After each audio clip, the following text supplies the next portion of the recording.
That's going to happen next week. So without further ado, let me go ahead and reintroduce our players and their characters that they're playing. Who wants to start us off this week? I'll start. I'm playing Nirvana. I'm a sharpshooter from Seattle. I play video games. I'm obsessed with one man only. He's gonna die. Maybe the session. Hell yeah. That is my boy Jihan. He can be found right there. I just dropped the link in the chat. Let's go anti-clockwise this week. Hooli. You are muted. I was just practicing speaking from internally in the grid. Oh yeah. I was working on that. I'm Hooli. You can find me here. Those places. Or anything Heroes and Hooligans. And I'm playing Hanan, your friendly neighborhood robot. Maybe friendly. Probably not. No. Robot, yes. Friendly, debatable. Yes. That's it. That's me. Well, thank you for being here. Much appreciated. And thank you, Natalie, for the enchiladas. Oh, wife just brought me enchiladas. I'm really excited to eat them. Ooh, living the dream. Oh, yeah. Klaus. Hi, I'm Klaus, the Dungeon Noob's Guide on YouTube and other places, and teach stuff. But I'm here right now, and I'm Baldur, the face, the smooth older gentleman. Silver Fox, one might say. Hell yeah, well thanks for being here, man. Soul. Hello everyone, I'm Soul. You can find me everywhere online as Souls Rolls. I've got a website, soulsrolls.com. That's R-O-L-E-S, not R-O-L-L-S. I do a bunch of different stuff. I do content creation, I write TTRPGs, I stream, I do social media managing, I do, you name it, I pretty much do it. And you can find me pretty much everywhere doing that. But tonight I will be playing Balam, the muscle of the group, who has gone through so far 2 arms. So let's see what else we lose. Let's get a leg. Let's get a leg. Thank you for being here, so much appreciated as always. Thank you again to all my players. Thank you to everybody in chat for being here. For a pocket increased effect, who would like to run us through what happened last time?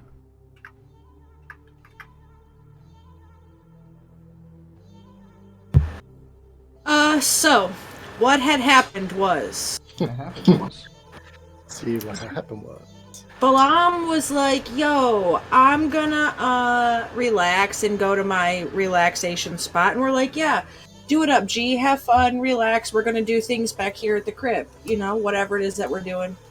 And Balam's relaxation was cut short by shenanigans, and his coconut water guy got dead.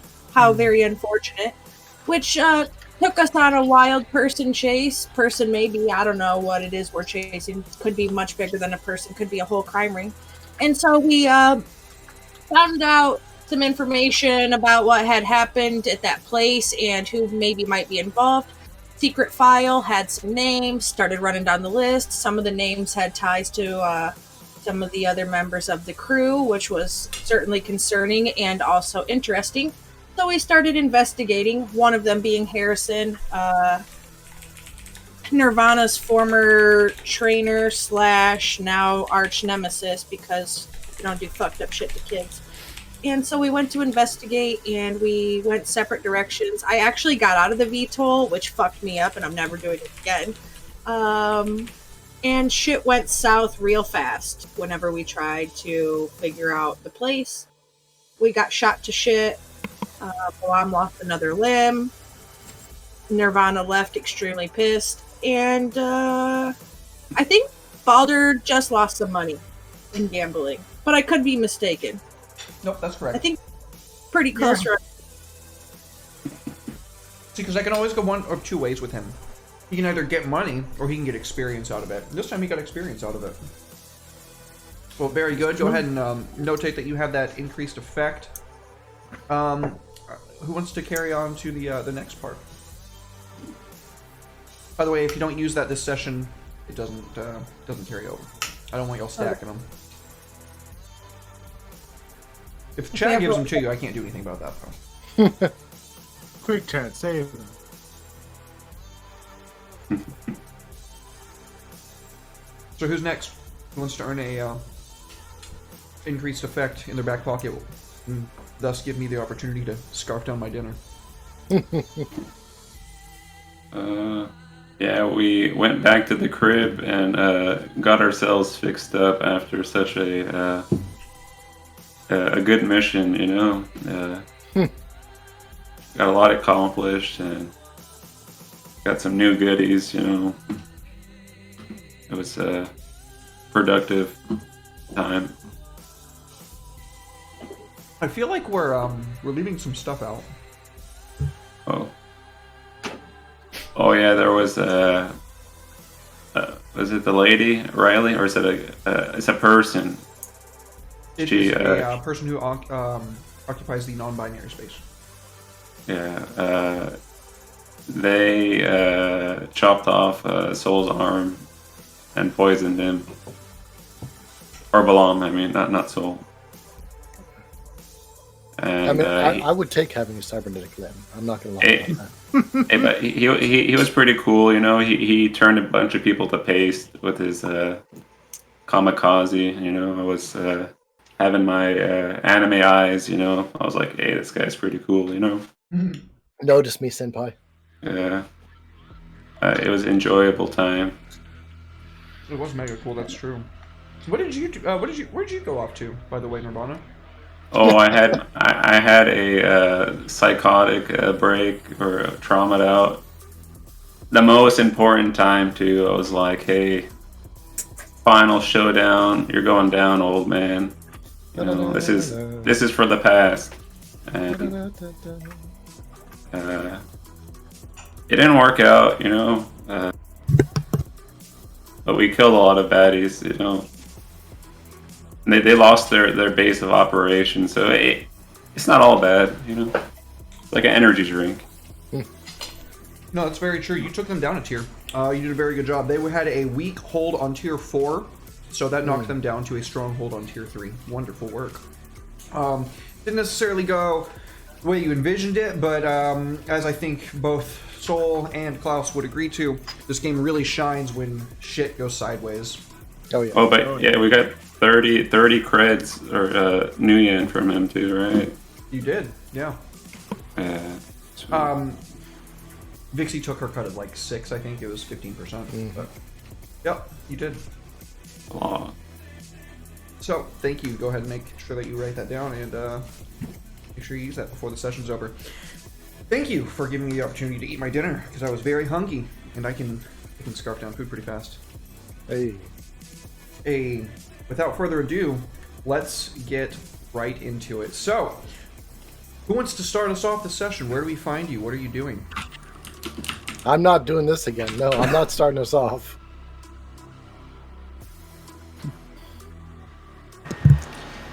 I can start us off.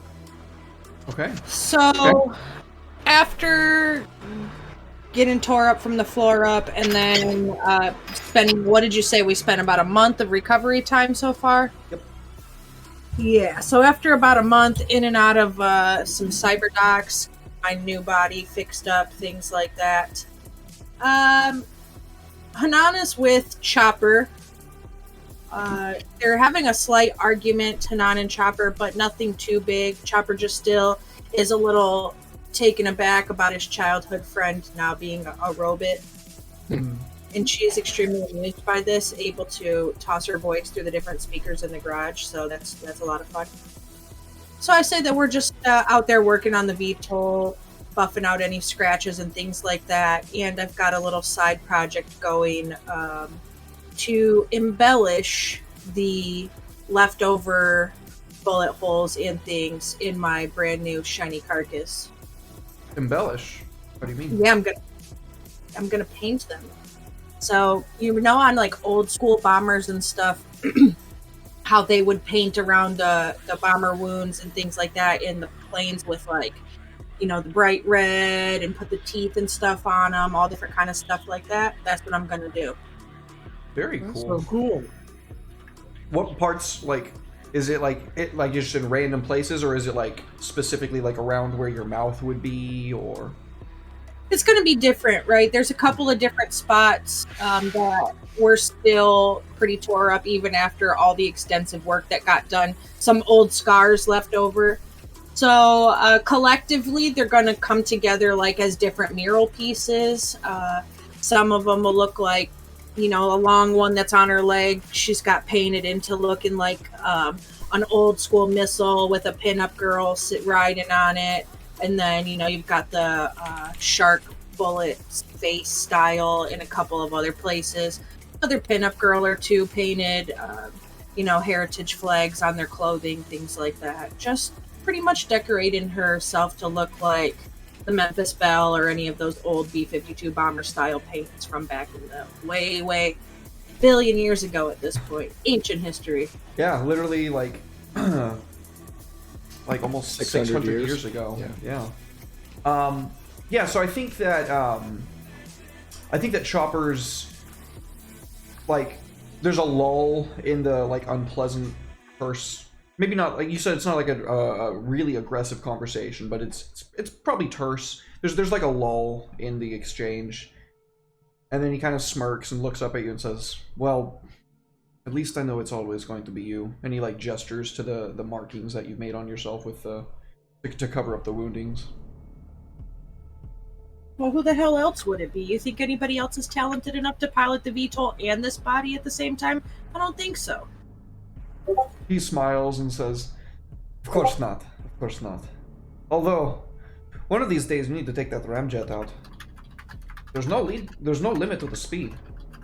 As much fuel as you can strap onto that baby, whew, it'll go. You know, maybe after we figure out this shit going on with this Harrison guy, I'll take the guys for a ride and we'll test it out. Get ourselves in some street race or something, whatever the kids are doing these days. Might be good for all of us to cut loose and get the fuck away from this subway car for a little bit. What do you think, Chop? He guffaws and kind of like, you take that thing out to any speed street race, you're going to get either pulled over or exploded into the side of a building. But could be fun.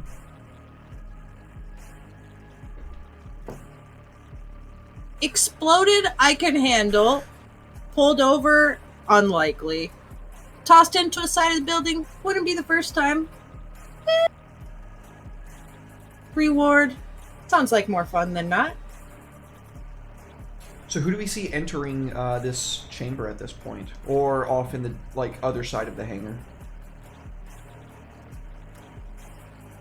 Me. Balder. What are you Balder. doing? He is probably sitting there, maybe half kind of listening, but smoking on a cigar and flipping through his clearly, you know, outdated little like physical data pad and everything. Flipping through some old pictures. No one in particular. Yeah, where do we see in the background? Like, is it down like by the beach? Is it in a different part of the world? A few different parts of the world, usually with one of them kind of bloodied up.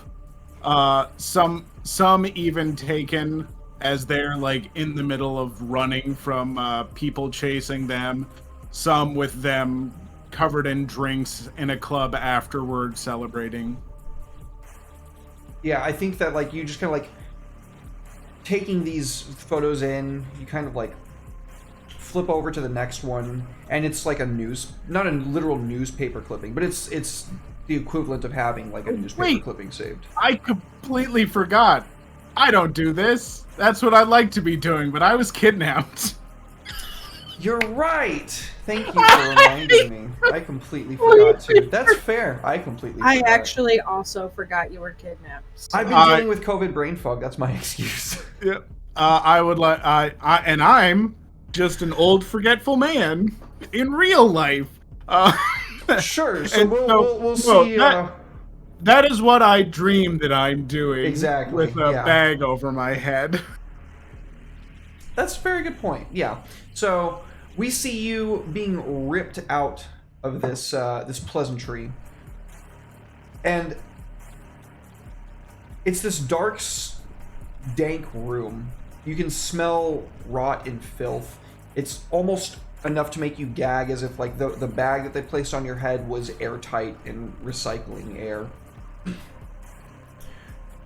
When your vision comes to, all the lights are turned off. Do you have any kind of optical implant that would allow you to see in darkness? No, but I do have oral implant, so I can hear extremely well. You can hear the sound of two people sub-vocalizing, like on the opposite side of the room through implants in their throat. And it seems like they're trying to determine how much they can rough you up before they get in trouble. One of them says, I bet if we stab him, it won't cause too much danger to him, and we could still avenge our sister. And the other one says, if avenging our sister is what we're after, then we need to make sure that we're still alive to make certain that he's dead.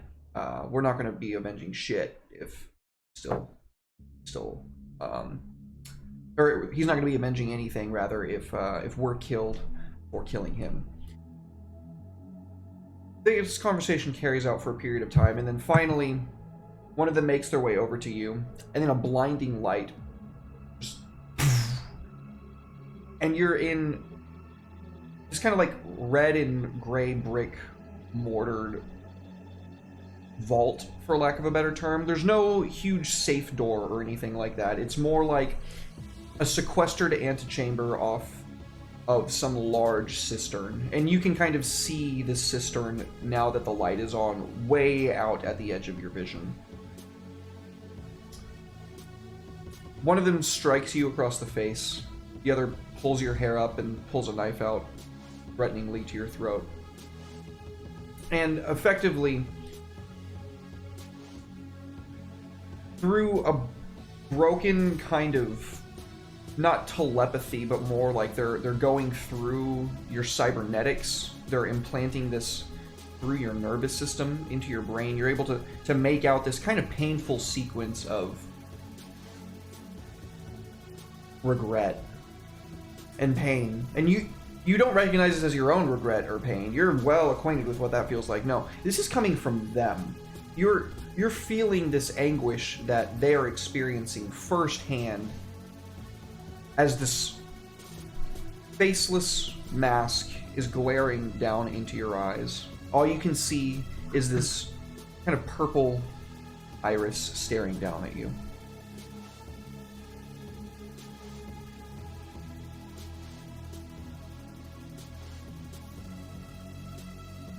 Can I help you?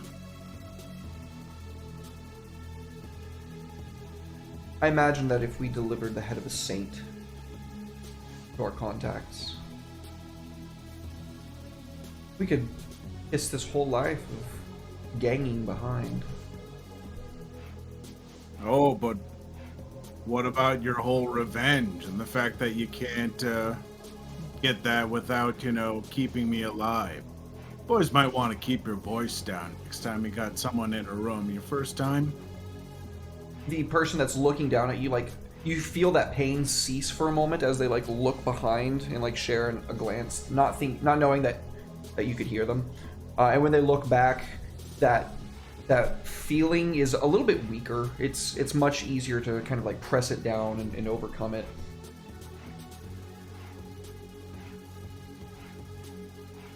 There's plenty of reasons why we should kill you right now, but there's only one why we shouldn't. And you're very lucky that supersedes all the rest. Yeah, I feel pretty lucky right now. Well, you lost at gambling. You got lost on your way home. And now you're about to lose a whole hell of a lot. From the black comes a third figure. Very slim and lithe. And when they stop, like, maybe 10 feet away from you, you can hear a sub-vocalization. Right. I almost forgot. Orals. It's been a long time, Balder. Yeah. But feels like it's only been a few days. Right back in the saddle.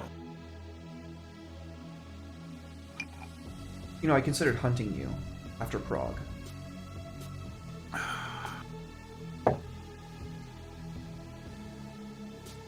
It ain't my fault that you drug us there. Work is work. Drug us all over the place. Yeah, but not for shit like that. Always had to push the limits. Trying to look tough, you puppy. What are you doing? I can tell you're distressed. Let me help you. She says, or excuse me, they say,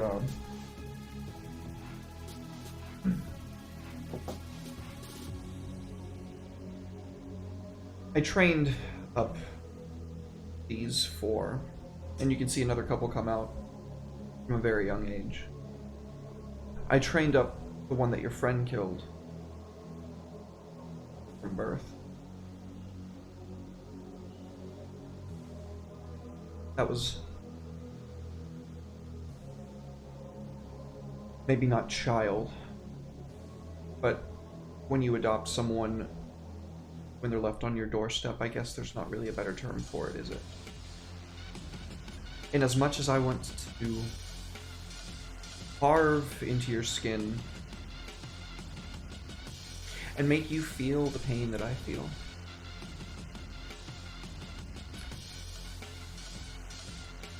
it's nothing compared to what I'm going to do to your friend when I see them next.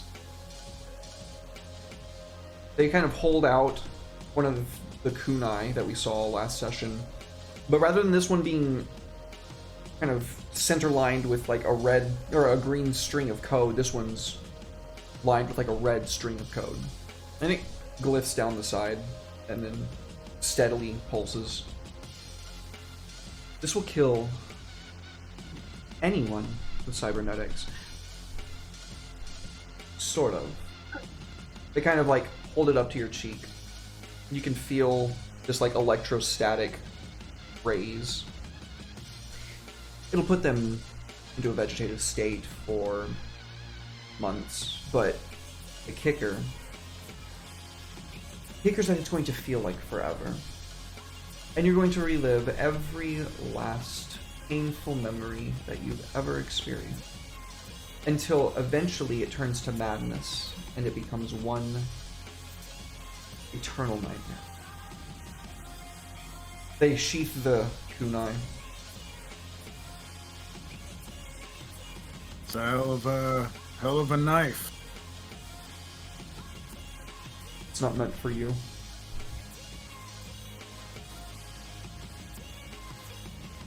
No, we're just going to take something of yours. Something that I think you'll find very hard to live without.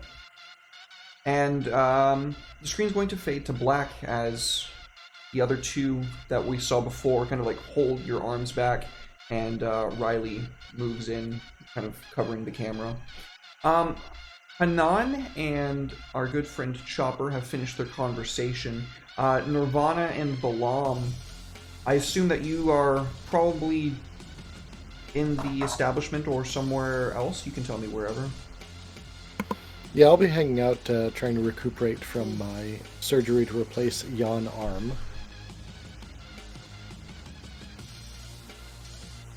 Alright. And then Nirvana, where does that leave you? Would Nirvana know that Balder's missing by now? So How many days has it been? A week? a week after Balder was taken at the end of last session, Nirvana comes out of his quarters in the subway station and conveys to all of you that it's been a while since you've seen Balder. Where art thou, Balder? I'll try and raise him on comms. There's no response. That's not good. Let me see if I can get a trace on his comm deck. Okay, so I'm going to roll fortune to see how good of a job you can do because we are in free play.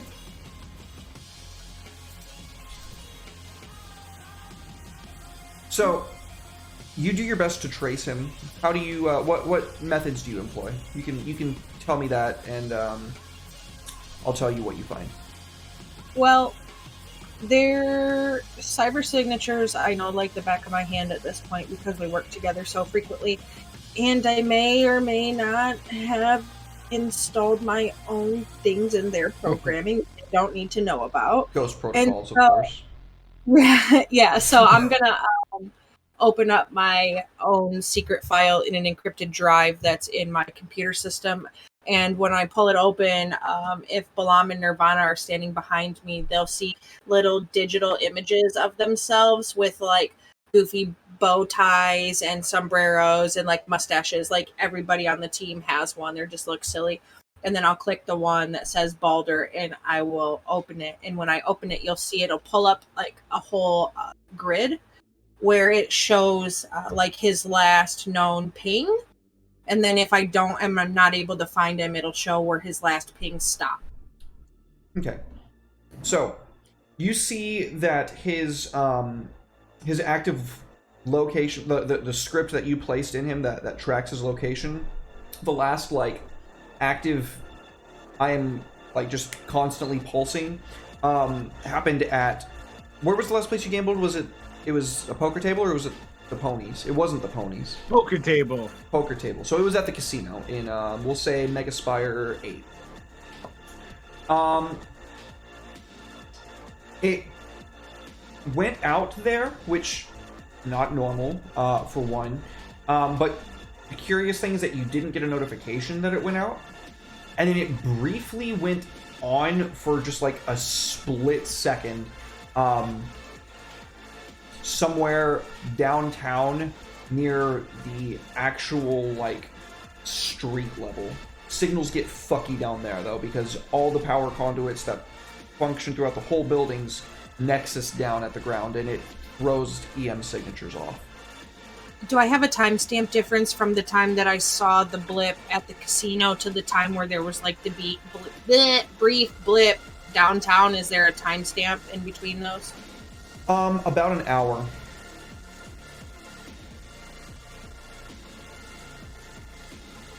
Are Balam and Nirvana standing over me or no? Fellows? Not standing over, no. No. I'll be- So if you're not, I'll wave you over to Okay. show you that. To show you basically, essentially that same information. If you look, the last place that Balder was for an extended period of time was the casino, which is no big deal. Date stamp, Mr. World. What was the date of the casino? It was a week back. Rough. In the downtown? Yep. Same? Yep. Okay. Same day. And then I'll show like the date and timestamps to Nirvana and Balam and be like, it's been about a week.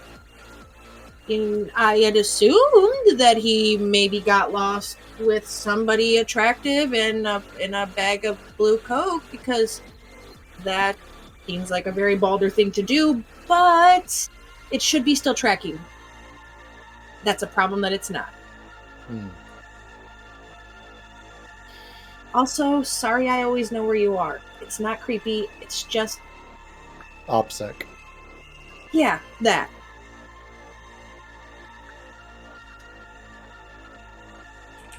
So Harrison Balam's again. not, Yeah. What's up? Right. so Oh, I was Balam's saying not- it. Go Okay, ahead. go ahead. I was saying it. It's Harrison again. He's found us. What were you gonna say, Sol? Balam's not really the planning type, so this is not going to be his strong suit here. Well, planning I can do. That I have no problem with.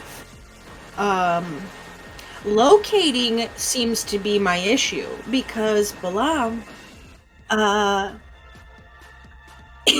my ghost signature in his comm deck should not have stopped there. That means that somebody found my coding, my programming, which there's only one person that I know in this general vicinity that's able to do such. Who's that? Drano. We could Drano's always, that would be able to find me like that. we could always, politely ask him what he's doing. Politely, do you remember about a month ago when we got, all but obliterated off that parking garage? And It wouldn't be polite. yeah. Drano's a cunt and I don't want to talk to him. We can head to the last known location, and I can use my Witcher sense to see if I can find any clues. Your Witcher sense? Video game talk. Kids these days. Am I right? Wouldn't know. Well, it shows that his last known location was in Megaspire 8, which is a little bit away from Megaspire 19, where the other shenaniganry took place. But street level might potentially be an issue. Tech doesn't seem to work the way that it should down there. Nothing works down there. You work down there because you speak their language. Violence. Well, maybe. Just maybe.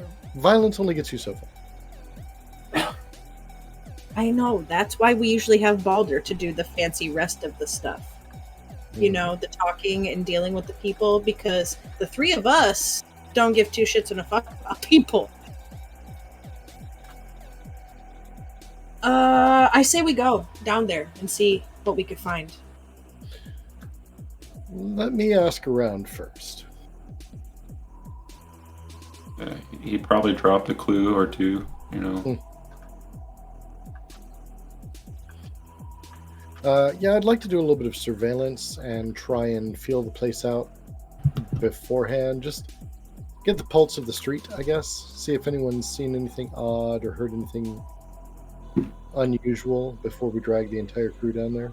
Okay, I'll have you roll fortune for this one. Fantastic. It's just a D6, right? That's right. 4. Okay. Another 4. So,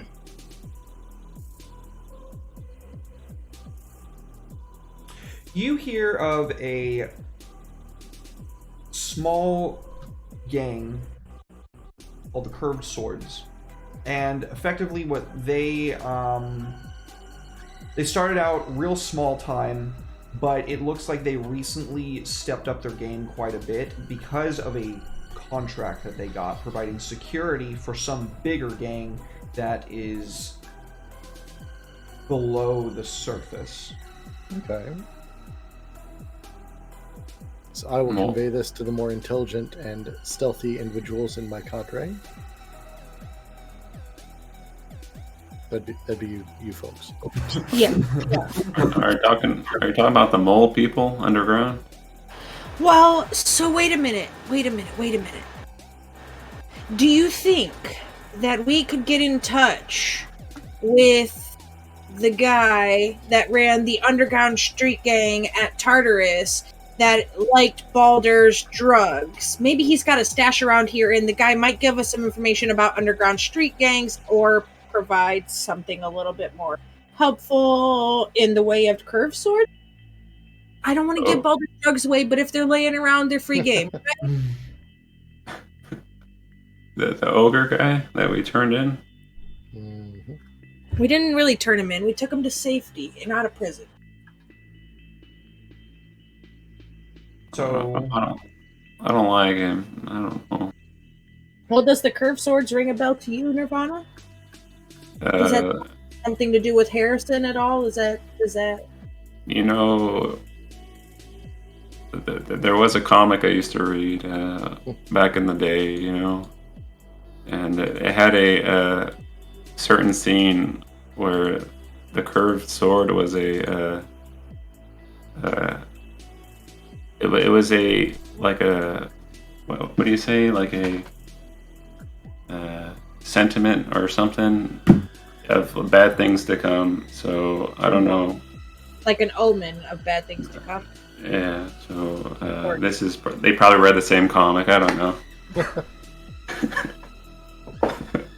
Let me see if I can get into the casino's security system and get a last visual on Balder when he was there.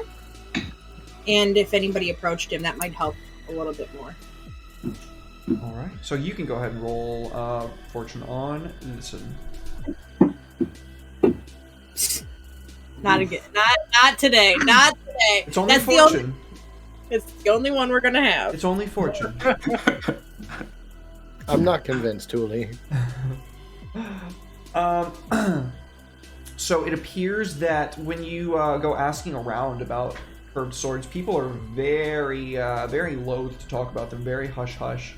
All you can really learn about this gang is that they are like a flamboyantly cyberpunk group. When you ask about Balder going missing or anybody, how would you phrase asking for Balder going missing to a random civilian that you feel like might have some information? I mean, I wouldn't. I would be looking in the tech part. Got it. I misunderstood talk what you well. wanted. Yeah. I misunderstood. Yeah, what I you just wanted to look Okay. in the security to see if I could get like a visual on Balder, like if he went off to the bathroom and then never came back, or if he was actually leaving and got swiped on the outside, if anybody was like following him. Pretty much just wanted a casino surveillance from the last time that he was there. Fantastic. So, you see a camera feed outside, and you can see him leaving the casino, and then it looks like there's some kind of weird movement in the black, and then the feed just shuts off.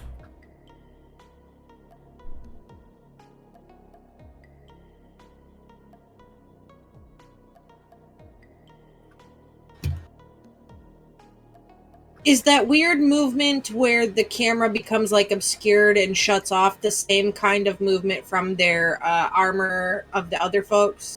It is, yeah. God damn it. Well, looks like your time to punch Harrison in the face might come sooner than we thought. Hell yeah, brother. Well, Balam, you feeling up to hitting the street level and seeing where we could find our friend? Yeah, I'm definitely in for any of those sons of bitches that took my other arm.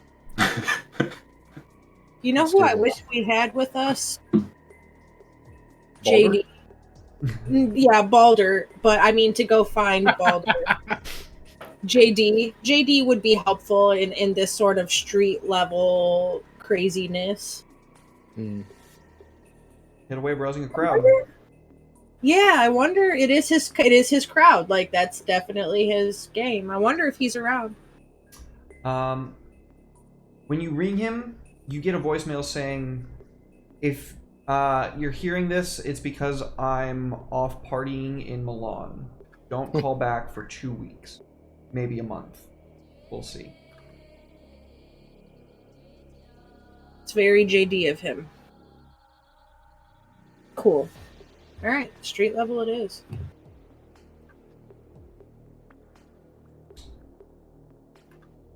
I'm game. Nirvana.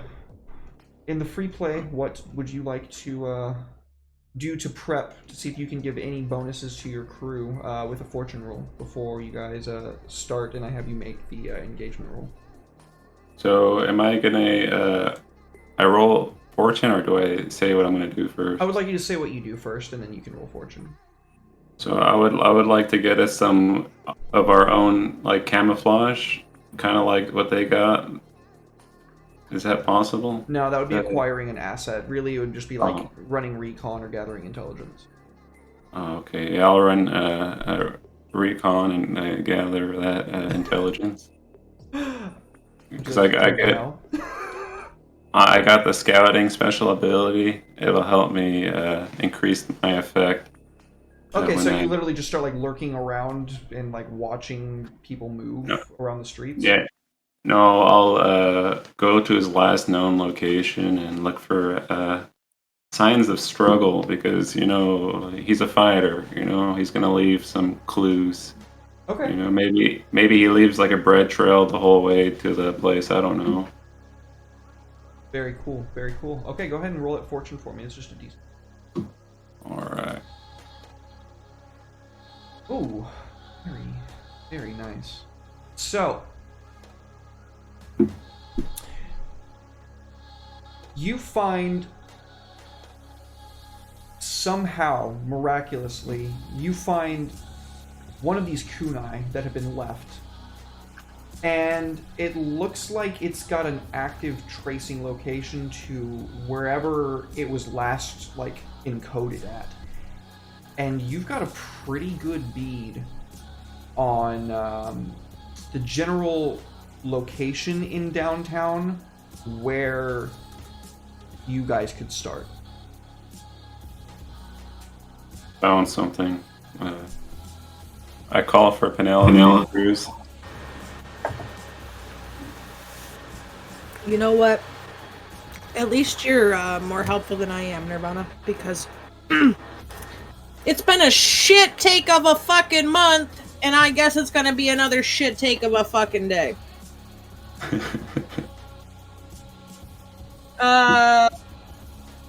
Yeah, this leads to kind of where I caught a trace of him last. It'd be helpful. Gives us a good starting point. I'll plug the coordinates into the map in the VTOL.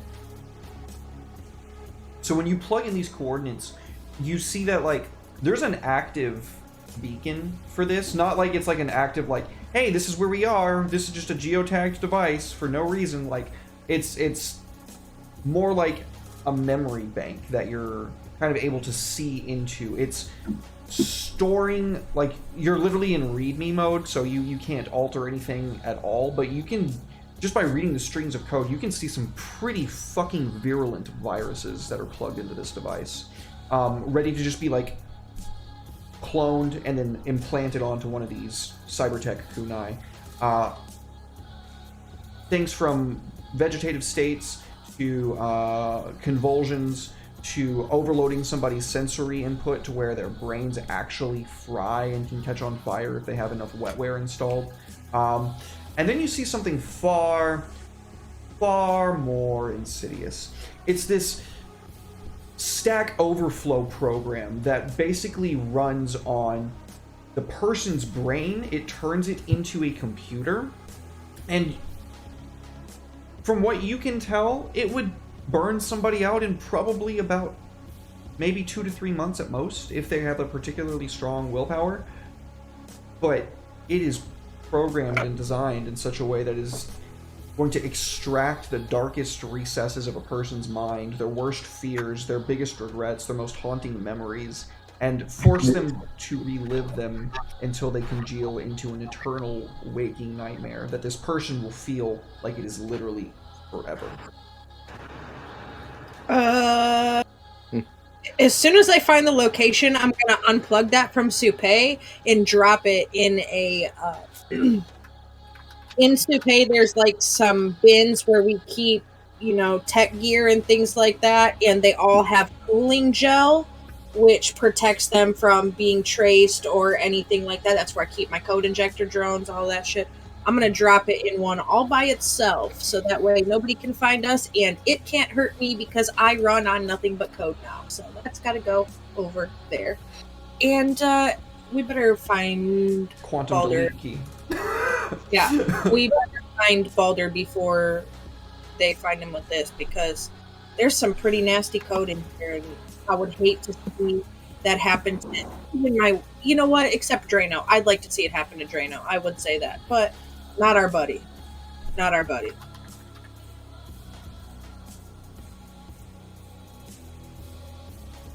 Not our fucking buddy. Right. Engagement roll. What do we got to roll for this? Who wants to roll it? You want to roll it?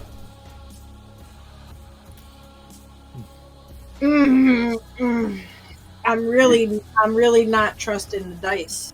Get your redemption. This is your redemption arc. Yeah.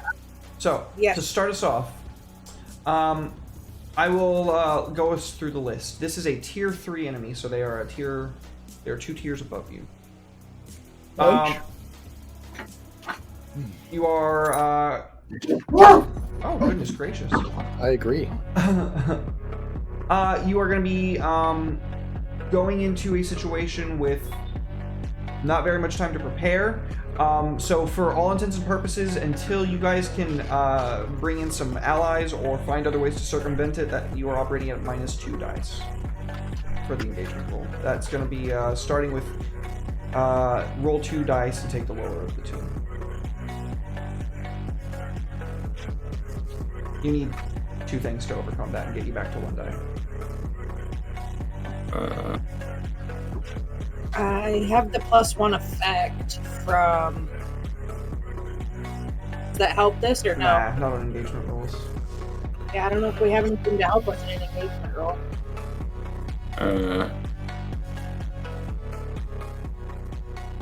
Can Nirvana scout around to get a better lay of the land for the party? You'd have to be using like an ally or something to that degree. Not really, no. Okay.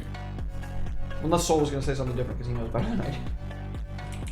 No, yeah. No, I was going to say that engagement roles are kind of their own thing. At a later time, you can always do a flashback and say, "Oh, I had scouted out and I had seen this beforehand, so X, Y, Z." But during the engagement role, it really is just about what resources we can bring to bear. Literally resources. Yeah, we really don't have them for our crew anyway to use. We've burned through a lot of resources. Dex, my street doc, isn't going to be able to help us. I don't know what other friends. Does Boulder have any friends? Never met Boulder, Boulder's friends? friend. You're You're muted, muted. buddy. Sorry, all the dog barking and stuff. Mhm. It's all good. Baldur has acquaintances. He is at a point where he doesn't have a lot of good friends. So But I mean, he's got- you should have at least one friend on your character sheet, right? oh yeah, the person who's in good with me is Winston Mogi, the crew boss for the gang that's running drugs and stuff. Would this be an opportune time for Winston to show up and be like, "Hey, you lot seen Balder around?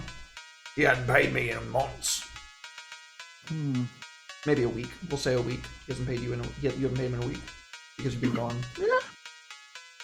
Yeah, I can see it. I mean, Baldur, he doesn't move a ton of product. Baldur actually doesn't care for drugs very much, but they are useful for what he does. So, but I'm going to say probably not. Their relationship is pretty professional. I don't think, Fair enough. Baldur probably disappears for, a month or so at a time with Winston. So, no, I don't see it, unfortunately. Okay. Okay. Anybody else gonna bring in any allies? I would say that you could in theory level your cyber doc against this problem and maybe trace the origins of these cyber viruses. Yeah, actually, sure. We'll do that then. I mean, if you're going to give me that, I will feed Dex the viral code, ask him when he knows about it. Maybe he's seen it before. Maybe he can help us triangulate it. Yeah, so it originates from a pharmaceutical company of all places. Go figure. And it was originally made for a war in Cambodia over 200 years ago. You're all familiar with the concept of VTLs, or better than life simulations. this is what you would call just an EN, an ever-present nightmare. It is outlawed in every conceivable country and nation, and it is extremely, extremely restricted. In fact, they were supposed to all have been quantum deleted, over 100 years ago. But it looks like this one came into the grips of some sinners a while back. Was the last place that it popped up before blinking off again. Okay.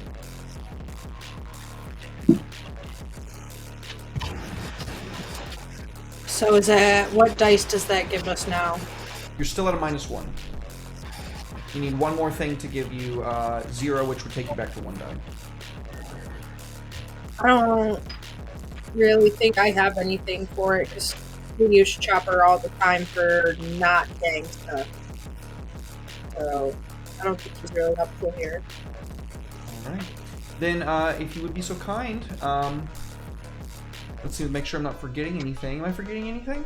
I don't think so. Alright, please, would you roll 2d6, and we'll take the lowest of the 2. 2s. That's what I was forgetting. What is the detail? How are you guys approaching? When is this all... I guess we know, going sideways. I'm I say gonna... Oh, go ahead. I say we go stealth.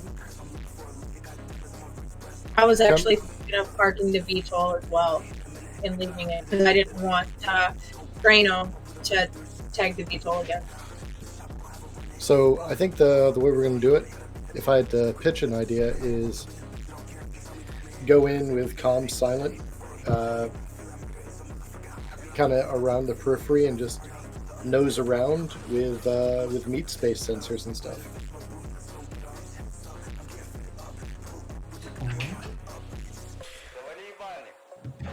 Yeah, sounds good to me. I'm okay with going in quiet. Loadout? Yep. What are you taking?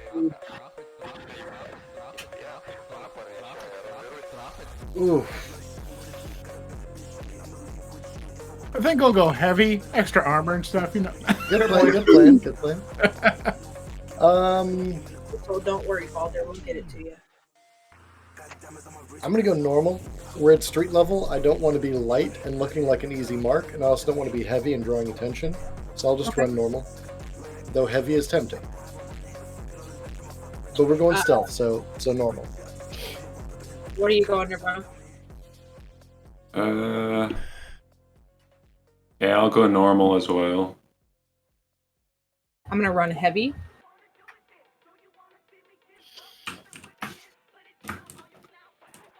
Be right back. Yeah, let's take a break here. This is an hour point, so let's take a quick 5 to 10, folks, and then we will return with more Saints and Sinners.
everybody. Thank y'all so much for waiting. We sure do appreciate y'all. Hope you're having a fantastic Friday once again. And you know what? We had some stuff we needed to declare before we rolled that that engagement roll. So let's just go ahead and re-roll that. It's not like I'm giving you that much of a boon. Chances are it might still not be great, but all you have to do is beat a 2 times.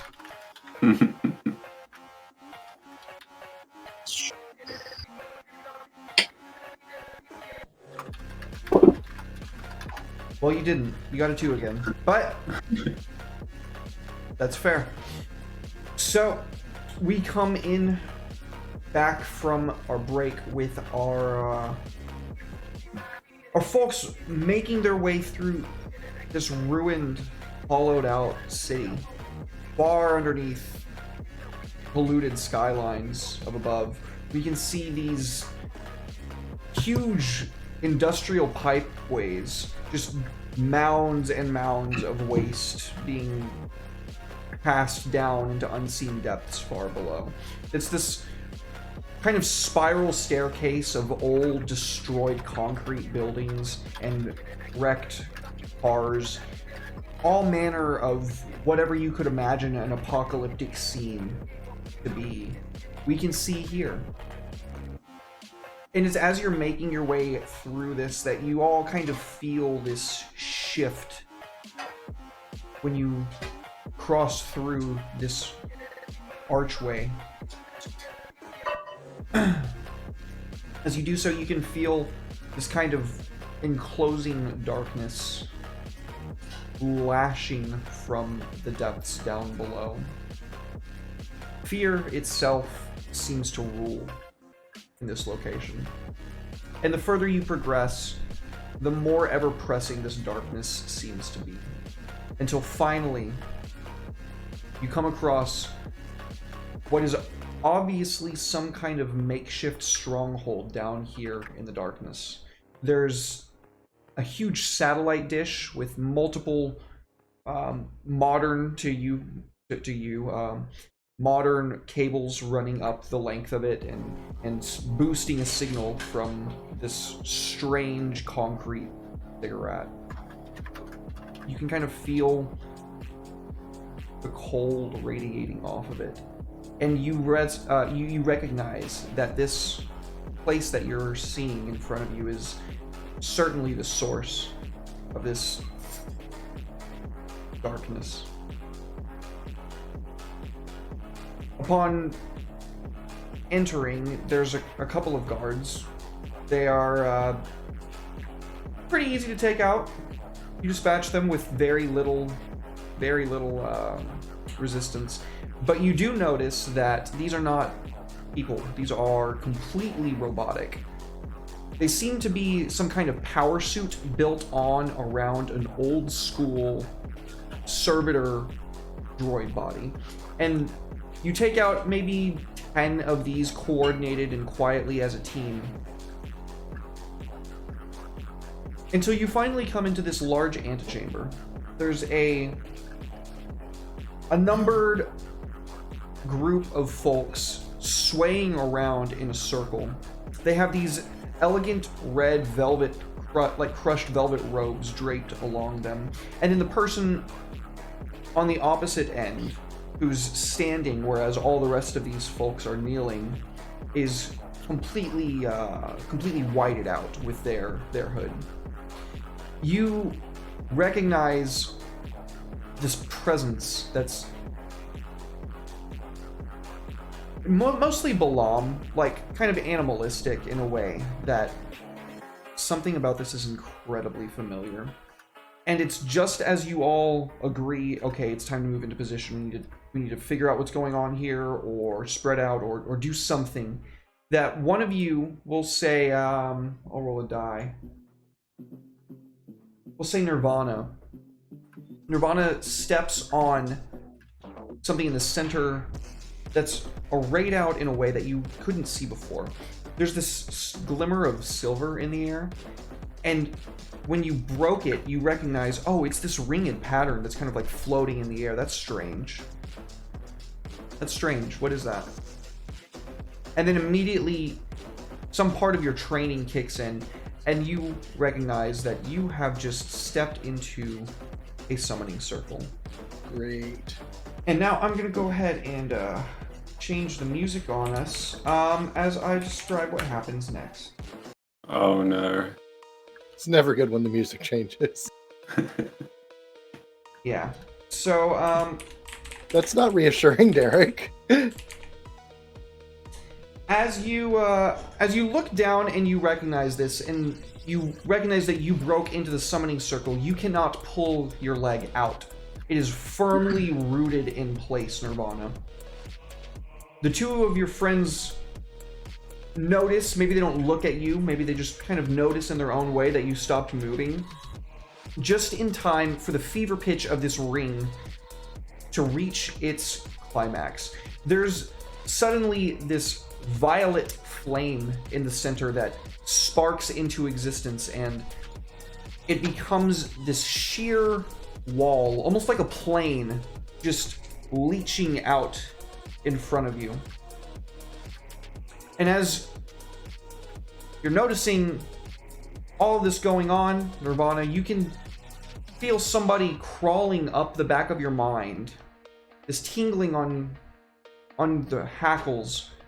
It's like a piercing, like a million needles just going up and down. Spider sense. We have awaited your return. The prodigal returns home. And that is when shit really goes fucking sideways. From this wall like a plane, a hand lashes out and slams onto the side of it. And then another comes out the other side.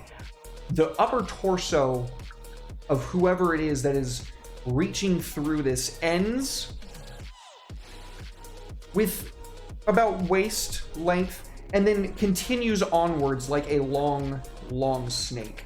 As they pull themselves out, that cold source of fear picks up, and you can hear this bellow like a wisp of smoke, but it fills your senses and it becomes all you can hear.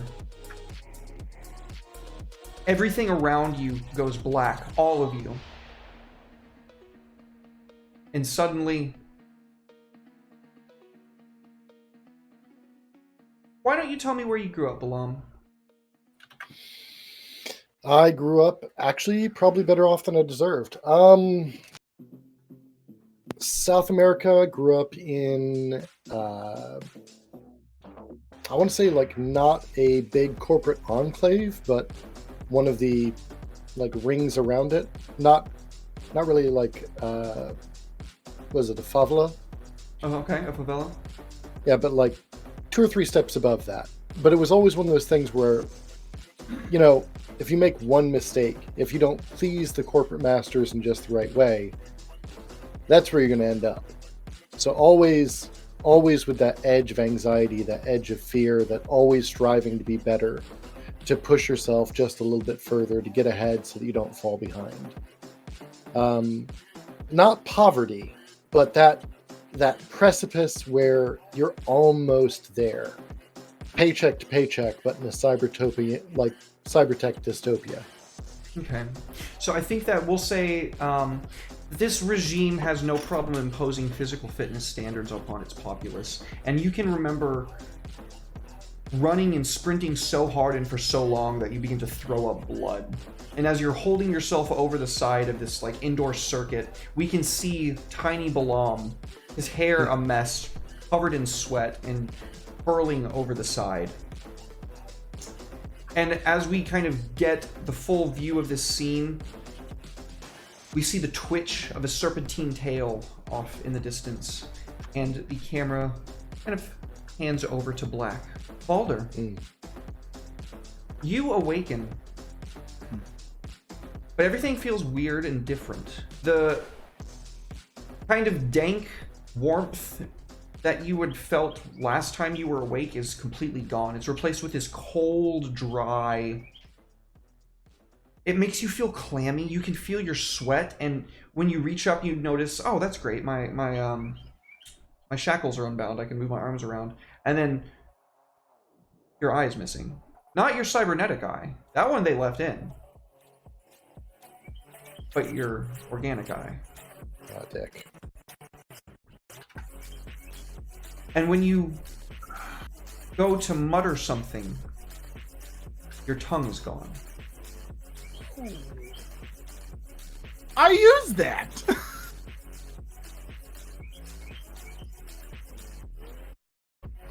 He sighs and like he doesn't know what else to do for a second. He just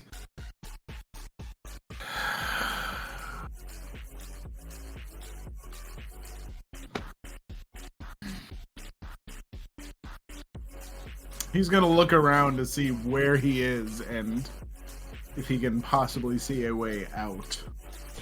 So you are still, for all intents and purposes, in that antechamber that you were left in. There wasn't a door or anything. It was literally just like a little box off to the side. There's that cistern. It seems a little bit brighter than the last time you remember in here, but it's still old. And the air has this kind of bluish tinge to it, if that makes sense. The camera filter is definitely that, like, day and for night filter. It's that, like, for night filter going on, but, like, the air feels blue.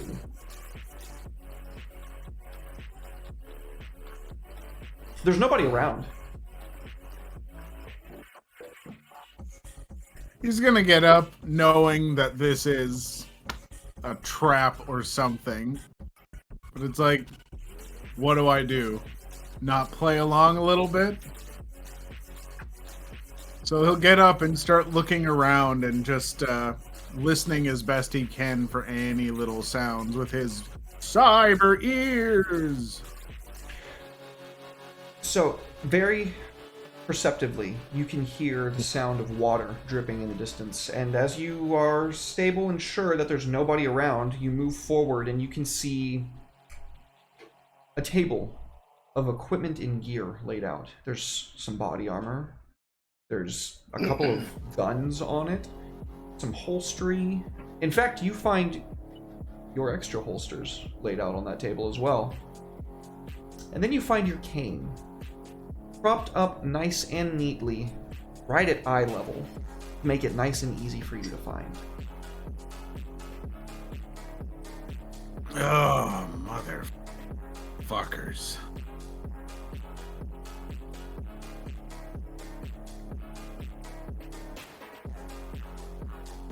He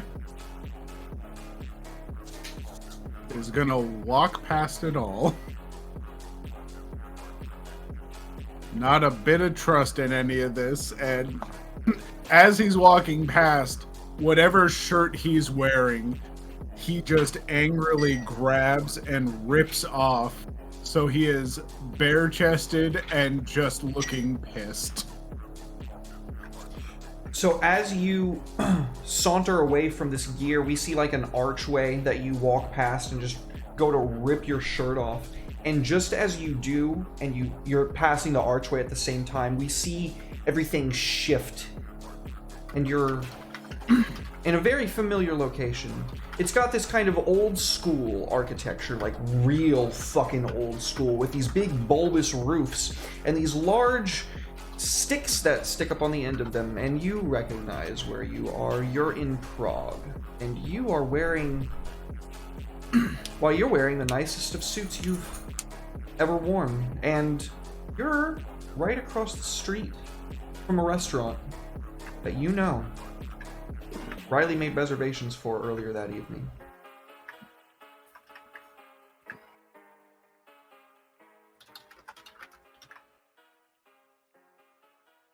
Great. Great. This is fun. This is wonderful. He is going to march towards the restaurant, fuming. As you pass through the doors, I think we see the camera pan to somebody else.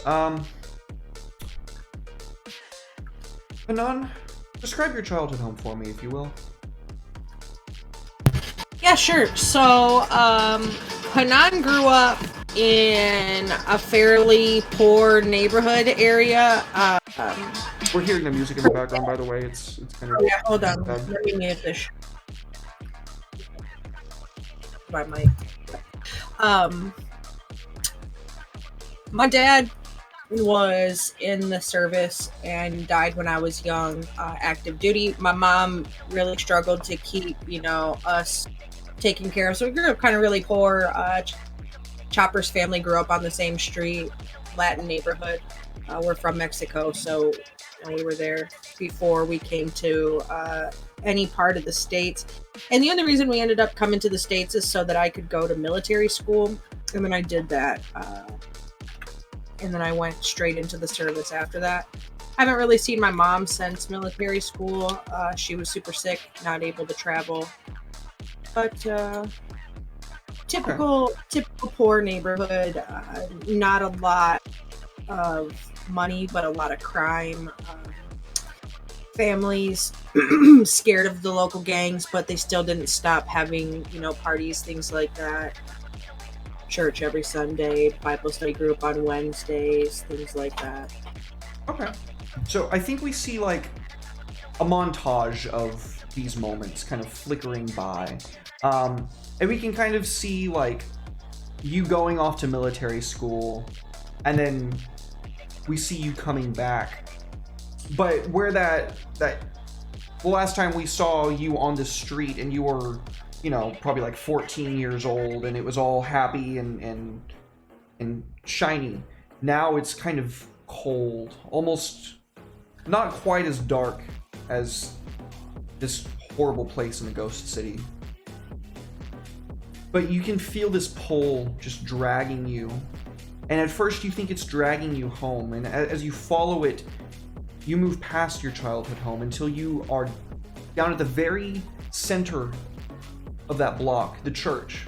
And you walk up the doors, and before you can even put your hands out to open them, the doors just kind of seem to creak inwards and open on you. And as you walk in, the darkness in here is just as horrific as it was in the real world. And you can see your mother laid out behind glass, holding a singular rose, painted up for her departure.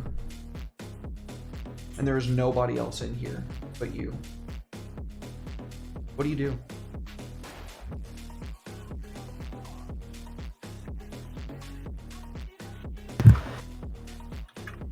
I'm gonna take my bandana off and like tighten it like between my two hands, like kind of like, you ring something when you're a little anxious, and walk up to the glass. So there's like a long... Sorry, go ahead.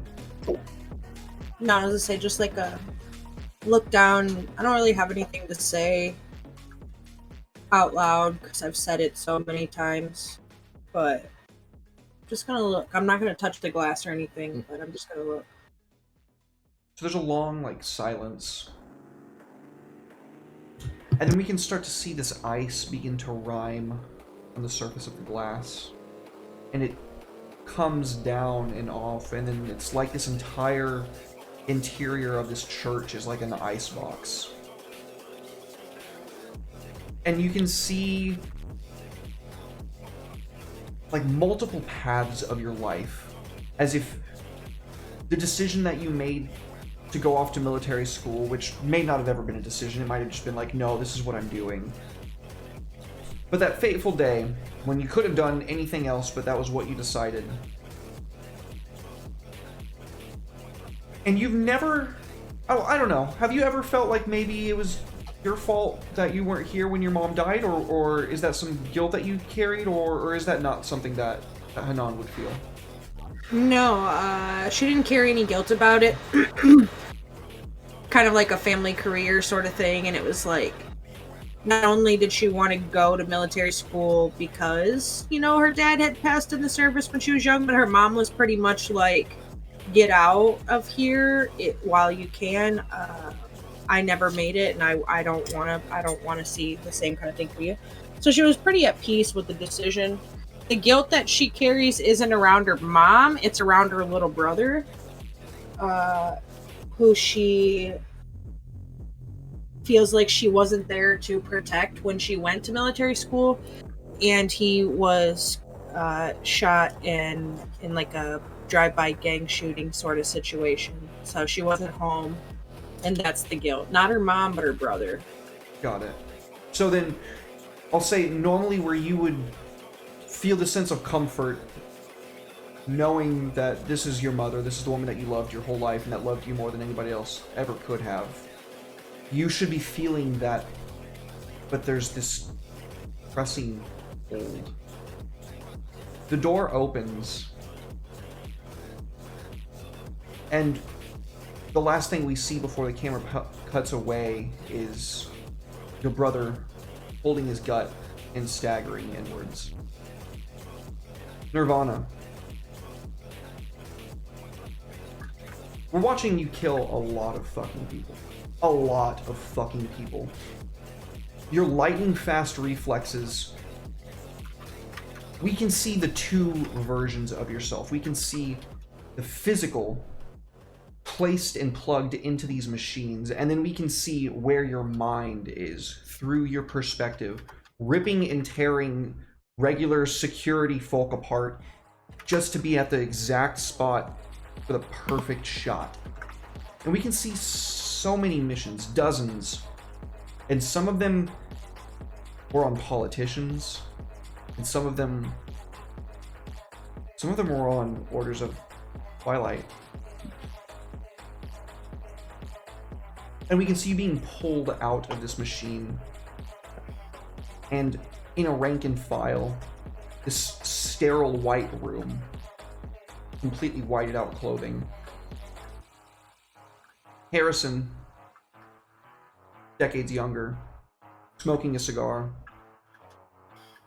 He's doing his duck walk, going from person to person, inspecting bunks. And when he stops in front of you, he kind of squats down to where he's at eye level. And he pulls something out of his back. You wanna explain this to me? And he's holding issue number 512 of Songs of Swords. Your favorite comic book as a kid.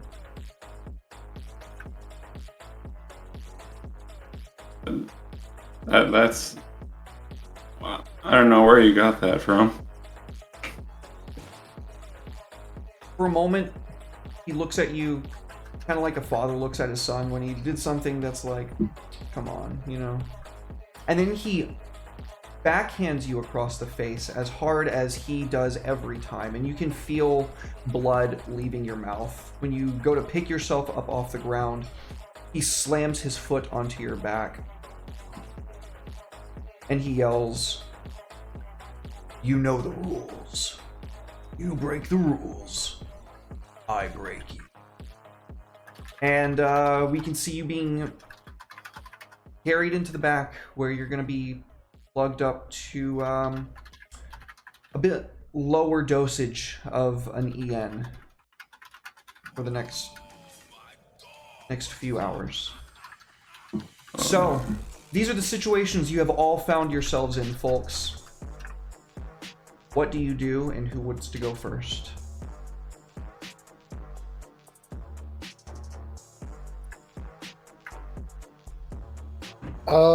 Am I still in like the weird virtual situation?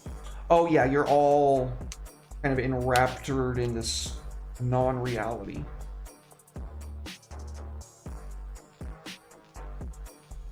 Oh, shit.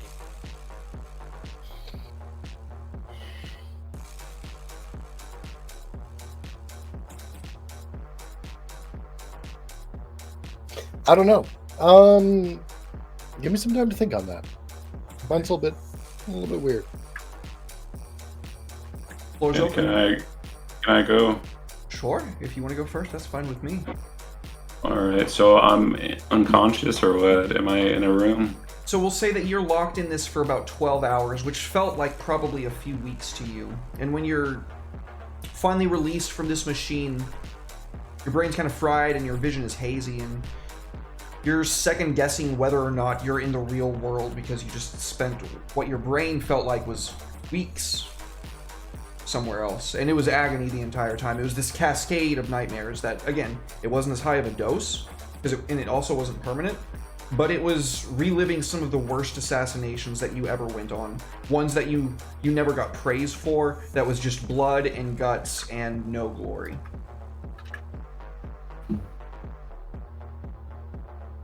So my surroundings, is it my room or Yeah. is it the... Alright.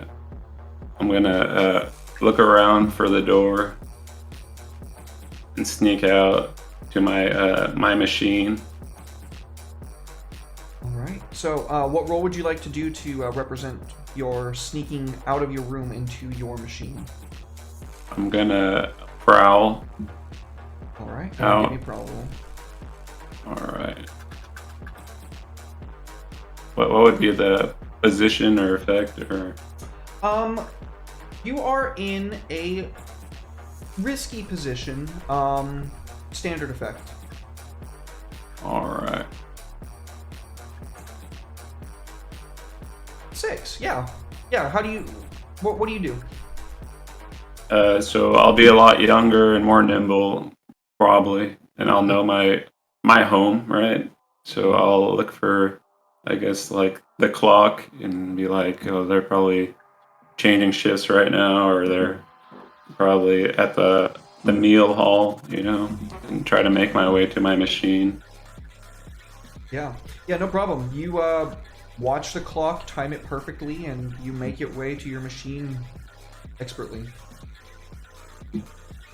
And I'll plug in and I guess like engage my my machine that I would be using for these missions. Okay. We see further in the facility, one of these machines' light sockets turn red, and its posture raises. And as it kind of like rights itself upwards, I'm just gonna have to call on people since nobody's volunteering. Balder, you're next. All right. Yeah, he walks in.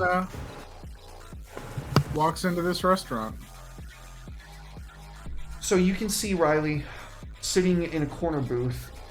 The lights are very dim, and how do you want to approach this?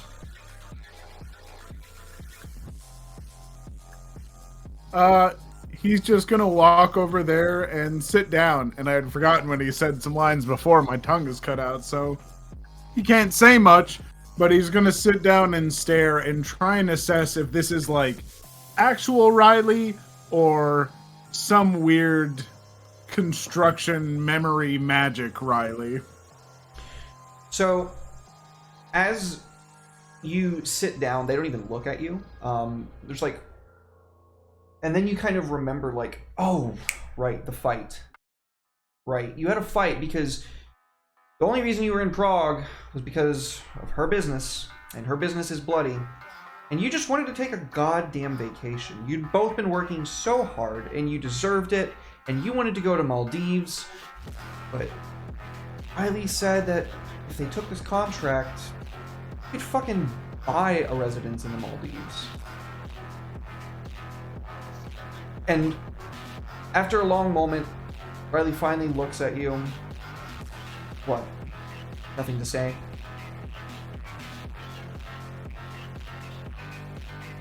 No. I should have known. Why'd you even come to dinner then?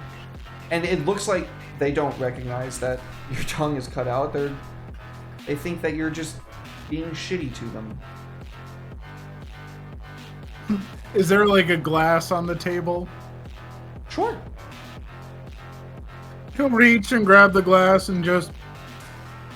Oh, 50. You fucking pig. And Riley looks like they're about to pick up their glass and throw it in your face, but at the last minute, they take a sip of it. He's here. Puts it down. I'm going through the rest of the room. Leave. Are you going to do anything? Nope, he's just gonna sit there and just wait it out. How did this contract go, Elder? How did it go so wrong that you split up? Oh, I think after everything that went down, Balder just didn't do his part. He was sick of constantly getting drug into things that he didn't want to be drug into, and Riley always going for the next bigger and bigger job and not telling him just how bad it was. That finally, when Balder was supposed to do his part here, he didn't. He kept warning her. He's like, "You're gonna push me too far, and I'm gonna walk away." And so this time, he kept his word, and he walked away. So we can see Balder leaving the restaurant, and the sound of a silenced shot rings out above everything, and then suddenly the air grows cold. The lights have completely gone out. It's that same cold black darkness. And when you turn over your shoulder, you see that Riley is completely gone. And in their place is this tangled mass of snakes. And they're twisting and they're writhing over one another. They're kind of looping. And you realize that they're eating themselves. What would be Balder's biggest fear? Oh, Balder's biggest fear. Oh man.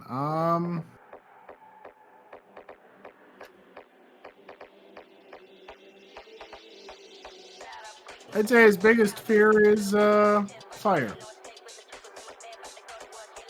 After I'm gonna say after losing his parents in a fire. So as these serpents finish consuming themselves, this tangled mass reaches a singularity in space and ignites into a floating orb of burning hot fire.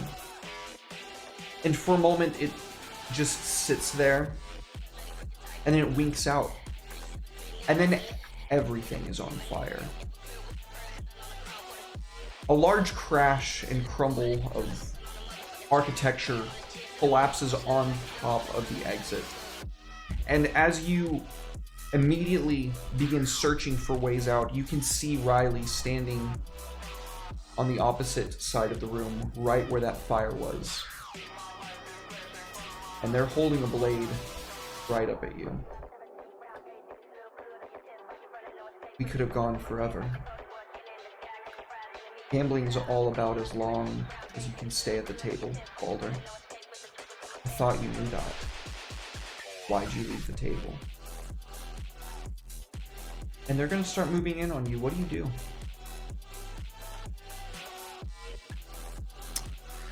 Oh boy. He's gonna kind of like get himself up a little bit, bring himself to kind of his full height, and he just kind of mouths "fuck no," and he's bringing his fists up. You want to give me a fight roll, or how do you fight? Yeah, he is going to take a swing, mostly trying to disarm, but he will not hold back from landing a few nasty blows if that can happen, and I will push the hell out of myself. Okay. To make this happen. So I will say that that's a risky position. And if you're attempting to disarm more than you are to wound, I would say that's probably going to be limited effect. Limited? Okay. Ugh. Do I boost it with my robot arms? They're all I've got. Yes. You can raise that to standard effect. Hooray! That's something. All right. Boop, boop, boop. Here we go. Fight. A 6. Oh, yeah. What happens? I imagine he waits for Riley to get right up to him. And as the knife comes, he has a few quick dodges before he just unleashes a few quick blows straight up the sternum, one across the face, and then grabs the knife and throws it behind him. Hell yeah. So, in the wake of your onslaught, they do a couple of backflips, and just in time, we can hear it before we can see it. A bunch more debris crumbles and falls in between the two of you, and we pan to Hanan.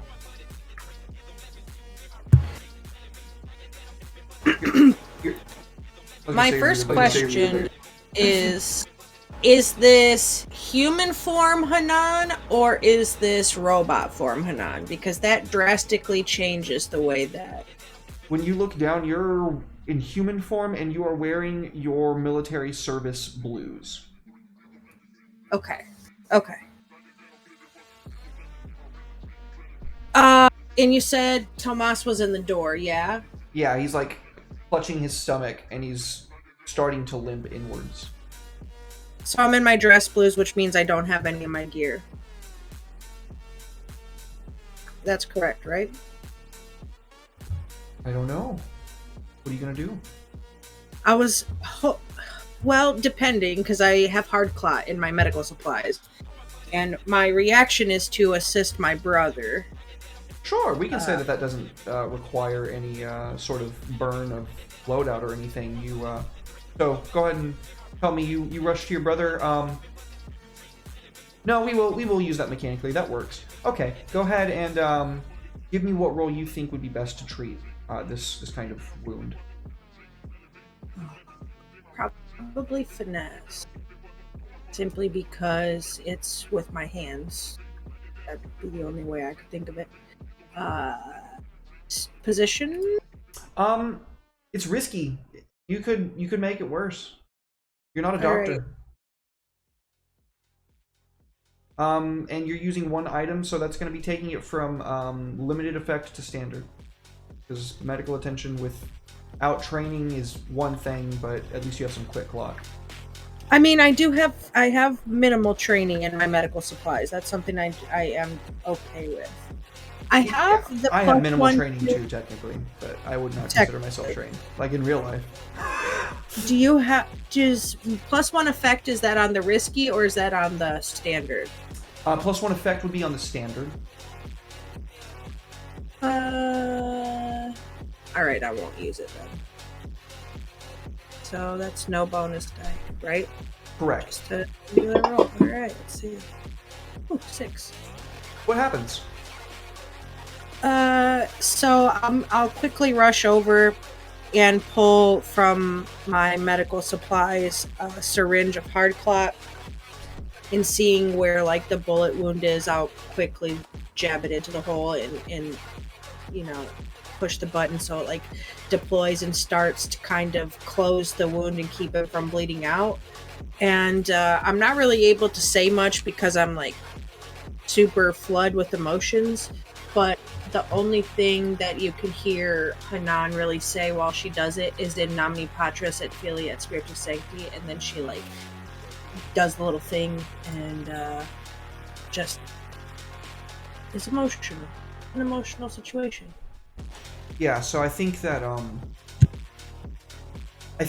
you feel him kind of slip into this coma, like this medical coma, when you inject him with this hard clot. And as he kind of is like looking into your eyes, he's saying, like in Spanish, we can see the subtitles down on the bottom, like, sister, I needed you when you weren't here.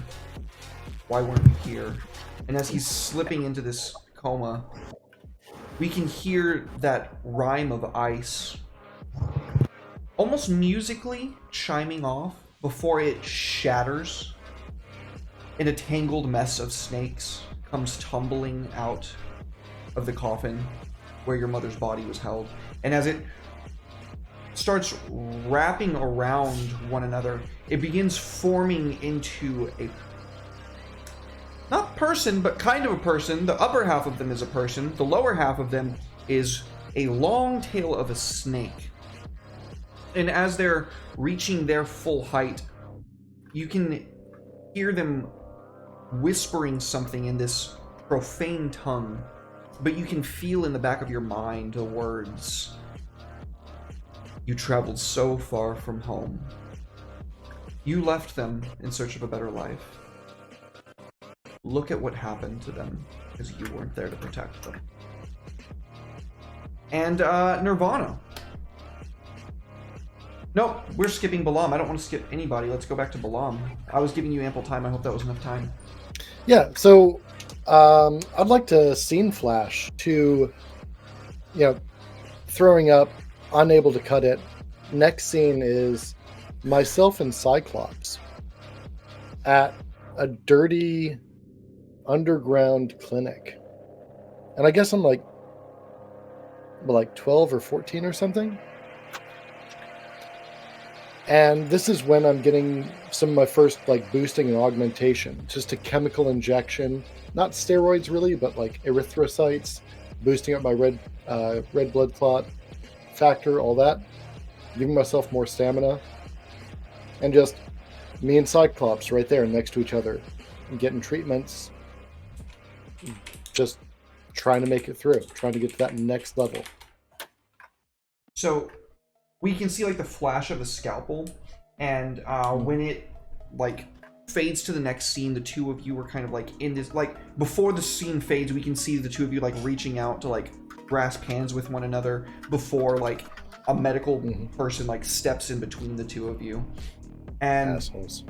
Then we get a flash to the two of you in the yard, and he's kind of throwing up, and you can tell you've heard rumors that sometimes, even on the small scale, but actually especially on the small scale, the body has a tendency to reject implantations, and it looks like his body is trying desperately to purge. He's throwing up this black bile, and there's movement in it. It's disgusting.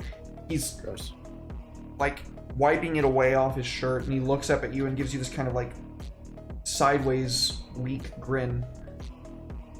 Not worse than that one time we smuggled in Sambuca.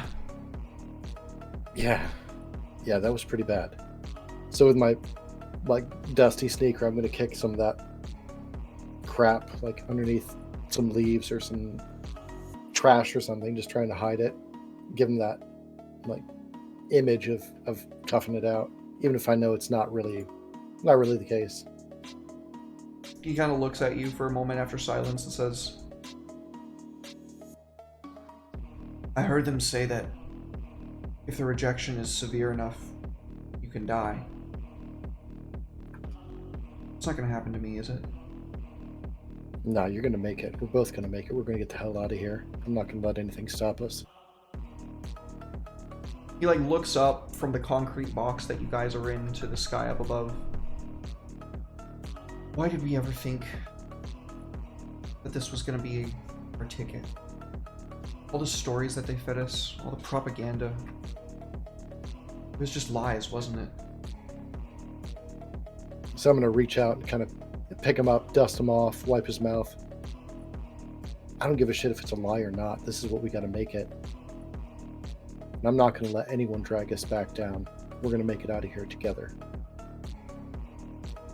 We can see another scene flash to the two of you finishing your program, the graduation ceremony, and then the consequential next couple of years where you were undergoing extensive augmentations to your genome to be readily sequenced with any stuff that they needed to outfit you with for your missions.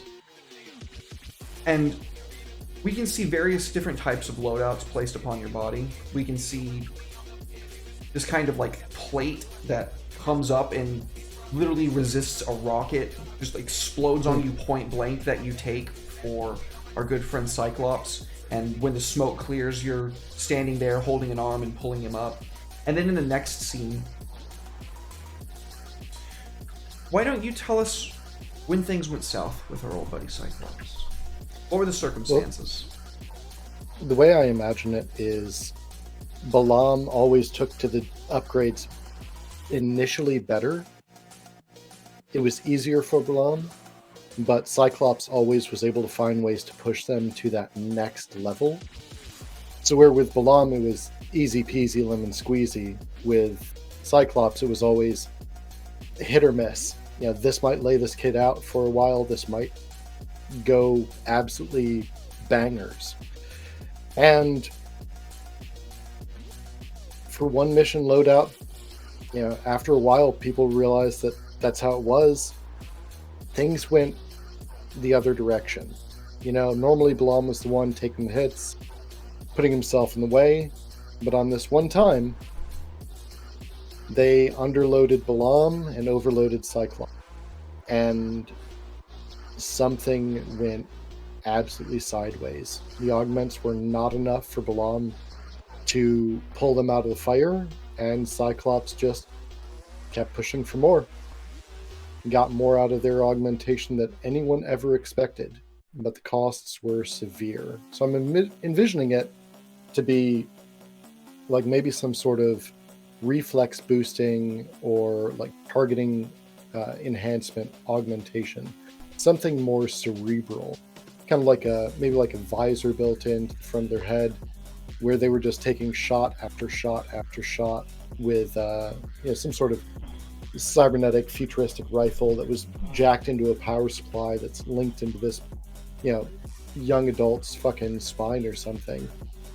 And Balaam's taking hits, and it's just whatever they've thrown on top of Balaam, they underdid it, and Cyclops had to pull out the stops. And maybe something burns out, maybe something shorts out. I don't know, but that's where it started to go wrong. Okay, so I think we see like a grand total of like maybe 3 missions in a very quick sequence, just where what you just described happened, and then it reaches its kind of climax on this final, like what's supposed to be a silent and deadly mission, which Balaam was never the most apt for. No. But like you got to do what you got to do. This is what they have you for. And so on this mission, we see, like at the beginning of it, Cyclops like kind of like batting his head as his visors like kind of like like it comes from either side of his face, and it's like kind of short circuiting. He kind of like bashing his head, and he kind of like yells uncomfortably for a moment. Some kind of glitch. I feel like they've been giving me too much juice. I feel like I can barely hold it together. Balaam, my joints are on fire. My spine. It's like they just shoved a plasma rod down it. Come on, it's always worst at the start. You just got to get through it. We've been through this time after time after time. I know it's harder for you, but you just got to hang on there. I'm going to get us out. It's going to be okay. You just got to make it through. Come on. We've always had each other's backs. You got that. And I'll reach up and kind of like pop him on the side of the temple real quick, trying to percussive maintenance that visor to actually get working again. Yeah, it cinches into place, and we can see the HUD system come online behind it. Thanks, Balaam. So you got it. We got this. Let's go. It's the last mission. They said if things don't go right this time, they might cut us loose. I can't stop thinking about it. Come on, they've put too much in us to cut us loose. If they're going to do anything, they're just going to kill us. He kind of like gestures to this like kind of plasma shotgun that he's got built into his right arm currently. Good fucking luck with that while I've got this thing on me. And then we can see it cut to like the end of that mission. Everything's in tatters. The entire like security forces like split into different body parts. There's been like explosions and like gunfire that has just torn off. It did not go according to plan at all. Fuck. And then we can see the target in the middle of the room. Mm. And then standing in between the two of you, Cyclops is holding this plasma shotgun like he can't tell who's who. He's looking from one of you to the other. And his targeting parameters are completely fucked. He's trying to slam his head again and again just to get the visor off so he can see with his own eyes to take the shot. And it's not coming off. What do you do?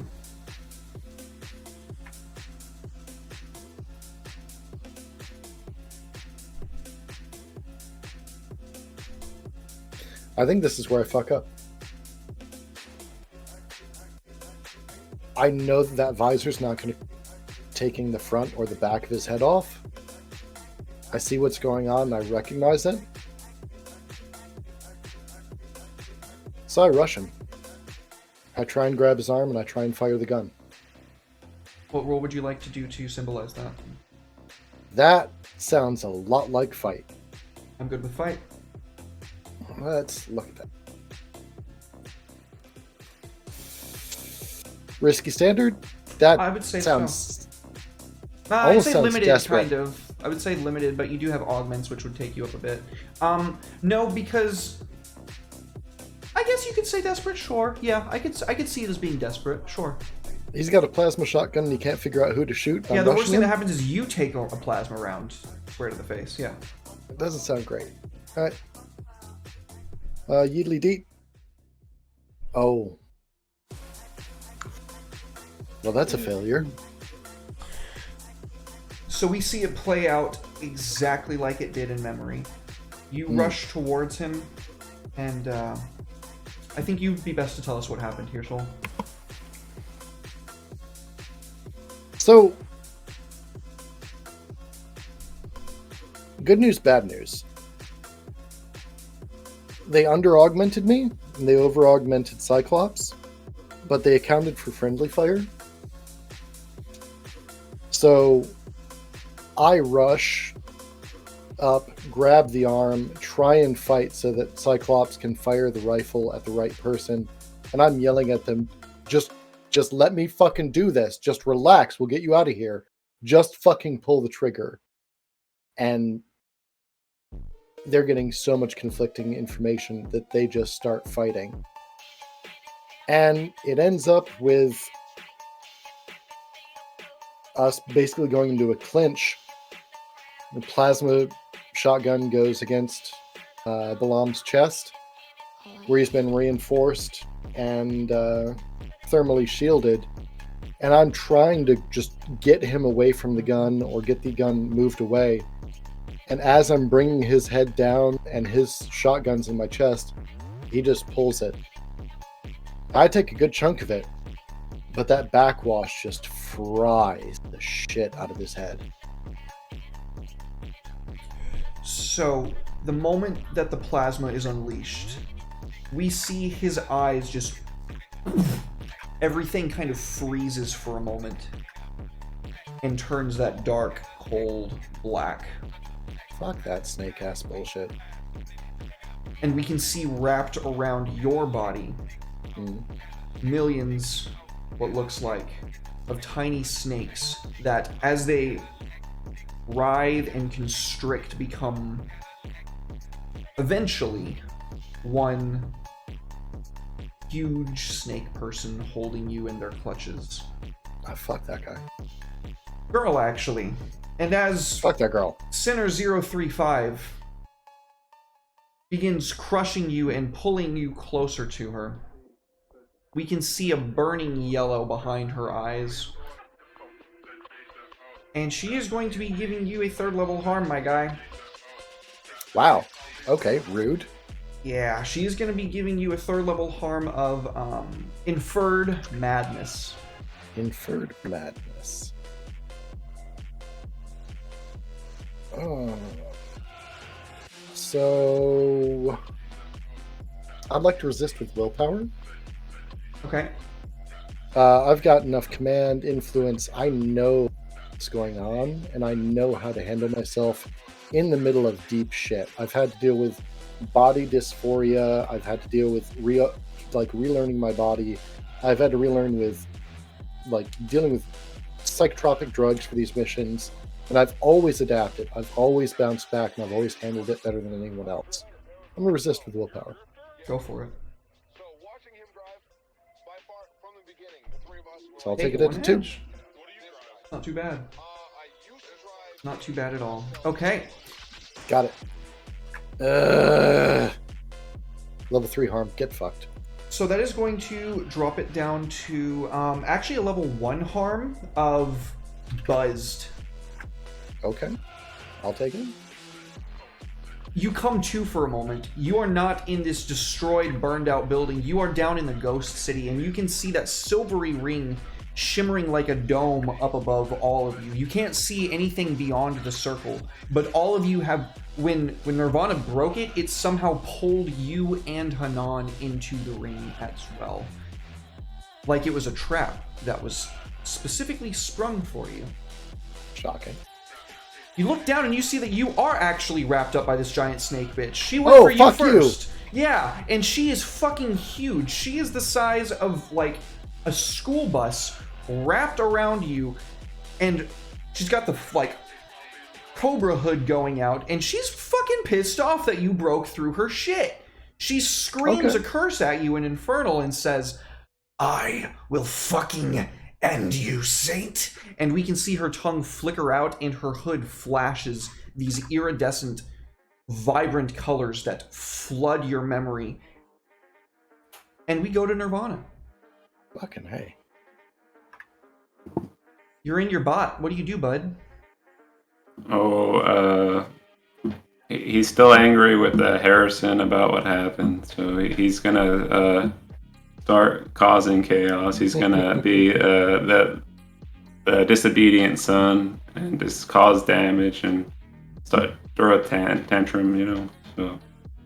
Oh yeah, yeah. So you begin breaking up shit in the warehouse, breaking other bots. I'm gonna assume taking weapons and like taking a powered sword and just like carving through like manufacturing rigs and shit. And just as you're about to like stab it straight into the core of the like the repair drone recharging system, you feel the whole bot just like power down, and you can see a flicker through your consciousness as you're trying desperately, no, if I can just stay in a little bit longer, I can get it. But you're being like not gently ripped out of your machine, and you can see a number of security forces like standing over you. Harrison, a lit cigar hanging from his lip. Son, when will you learn?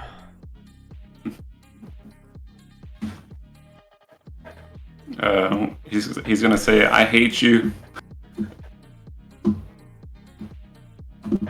He says,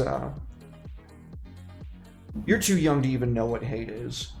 And he forcefully grabs you by the scruff of your neck and pulls you close to him. He exhales this big puff of cigar smoke in your face, and it makes you feel queasy and nauseous. Son, I've been killing since long before you were a sparkle in your daddy's eye. I've been killing since before your dad was even. You want to talk to me about hate? I'm the best in the game. And then he throws you back into the chair. But we got a mission, so school is in session. And you see him strapping down into the seat next to you, into a machine. And we get this kind of like screen break to where you are in a smaller frame with his next to you. He has a specialized frame that he only ever sends out on very specific missions. You can see the two of you being deployed off of a VTOL onto what looks like an oil rig of some sort. It's over this massive hole in the middle of a snowy wasteland. And as you're kind of getting into position for the mission. Just before you're getting ready to take the shot, his bot slaps yours across the face and like grabs you by the head and says, "If you fuck this up, we're gonna up the dosage on the ENs next month. Just thought you should know. Take the shot, Nirvana."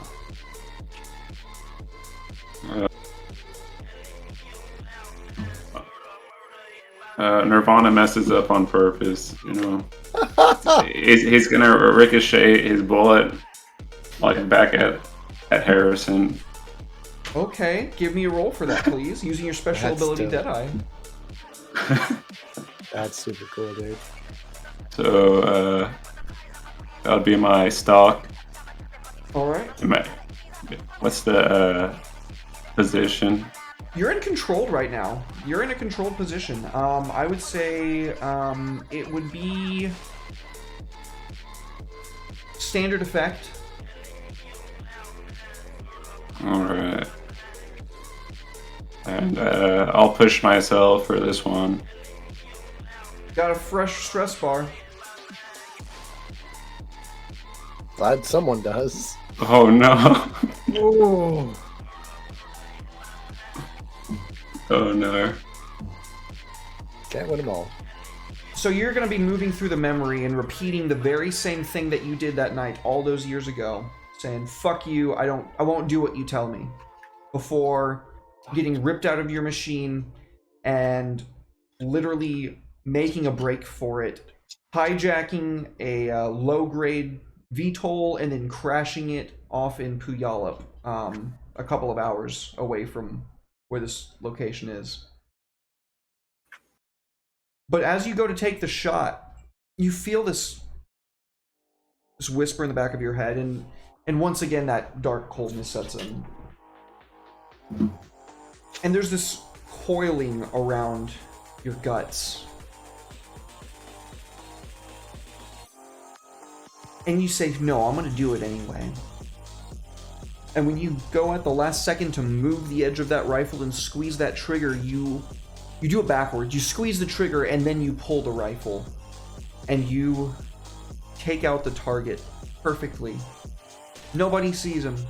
He's up in the managerial office on a phone call with the person that ordered his hit.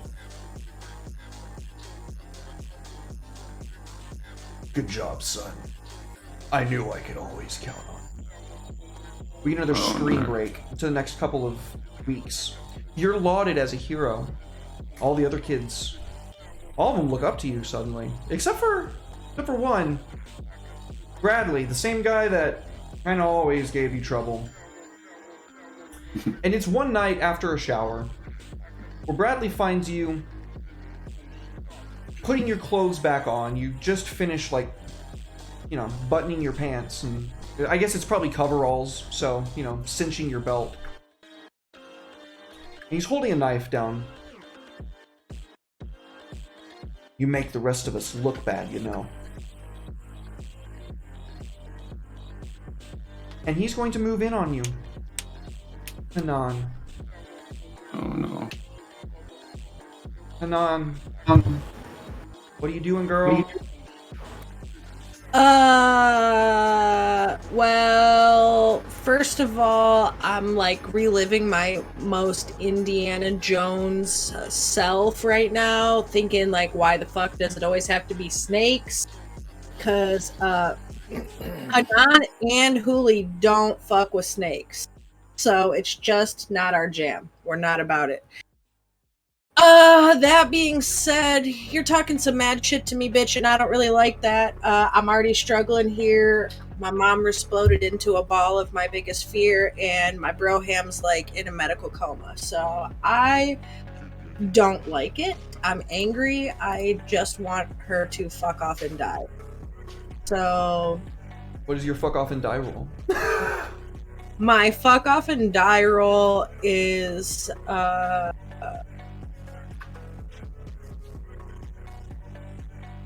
if I have my gear, I would like to use something out of that and take a magical crack at this bitch. Go for it. Okay, I've got my large eagle wing medieval weapon, little buddy guy. So I'm just gonna pull that and take a swipe at her. Go for it. I'm actually gonna see, because this is my biggest fear, I would like to take a devil's bargain here. A dragon's deal. Okay, what's up? Yeah. So, if I can successfully land the hit, I would like it to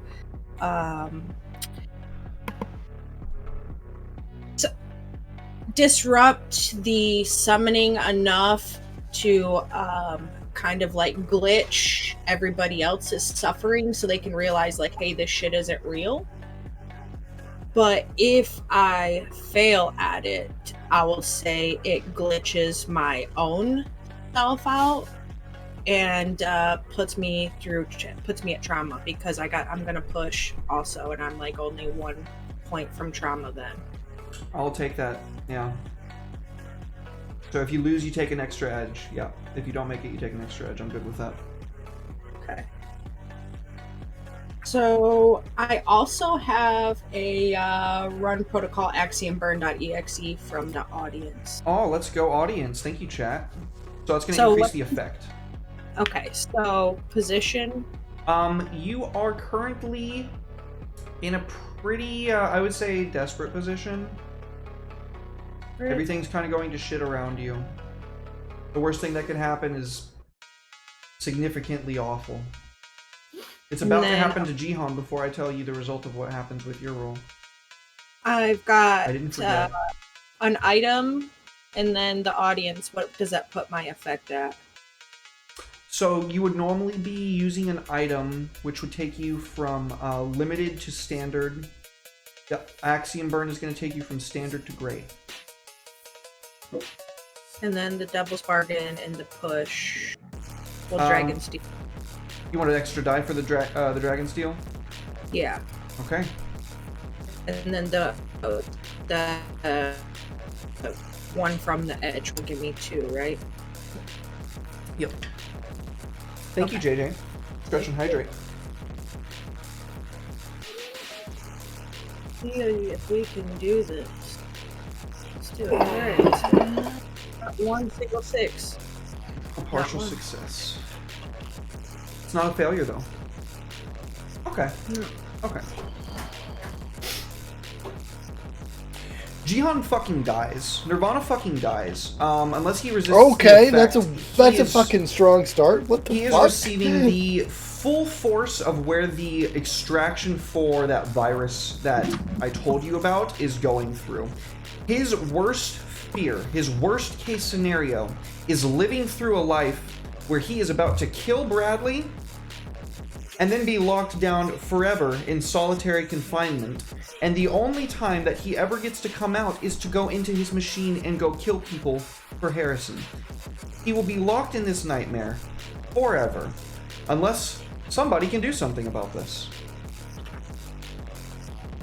I maybe might could.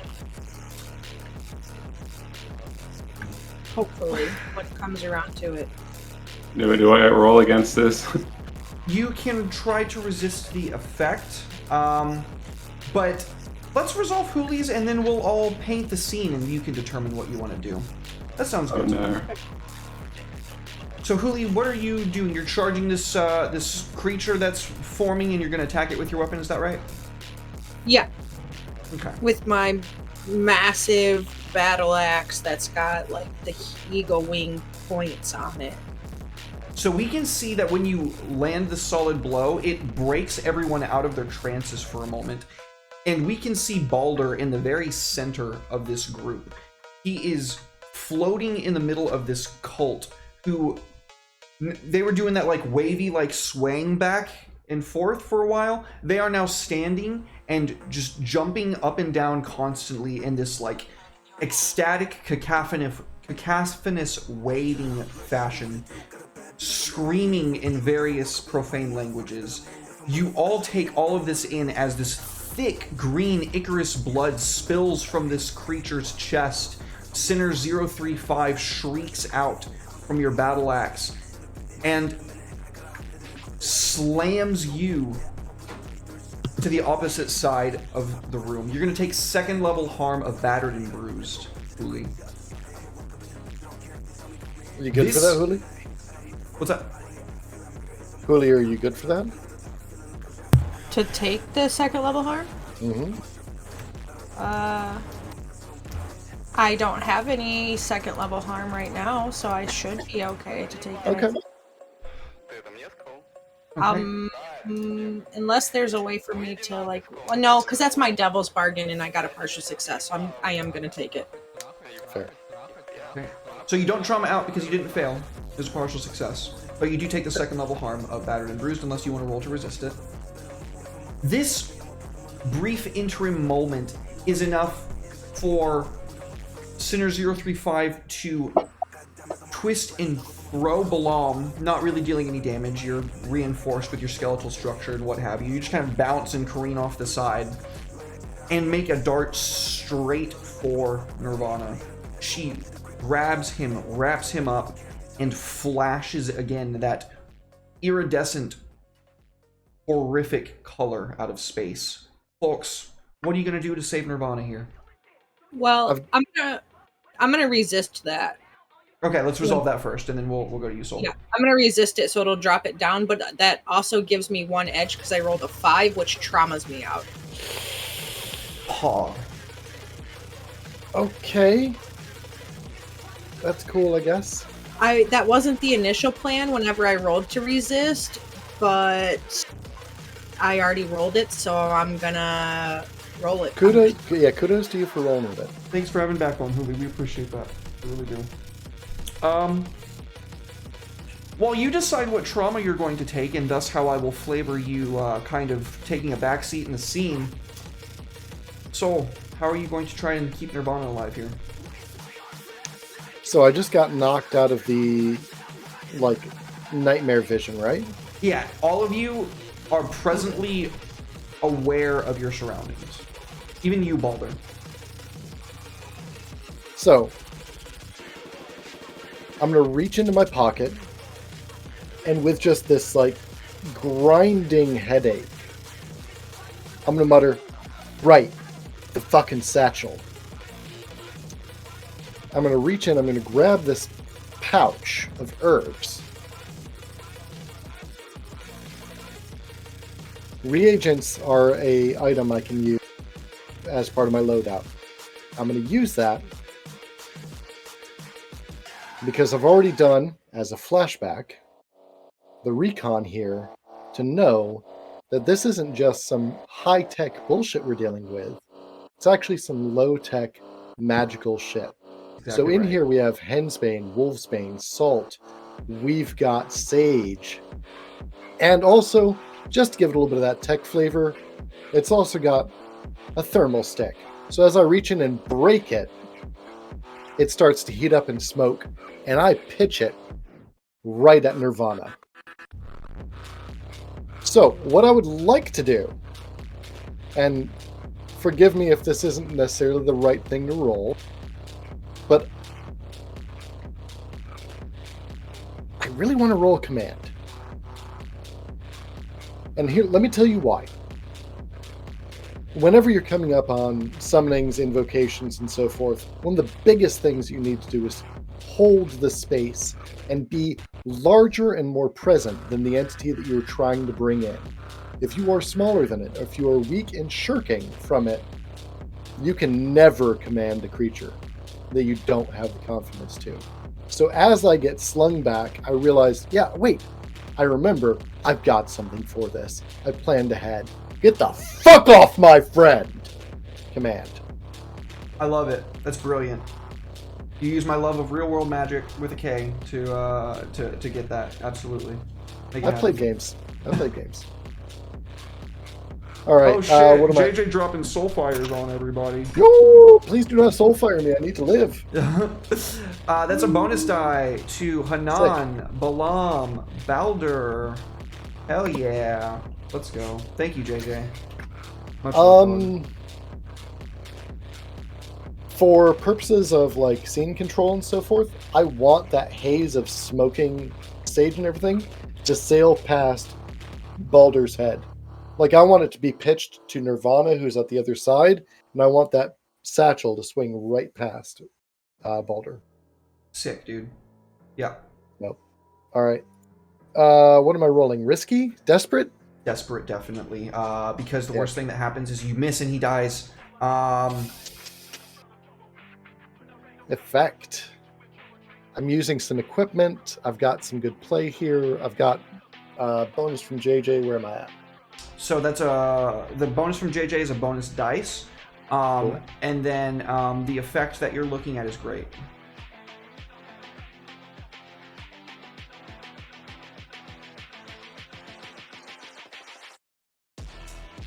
Ooh.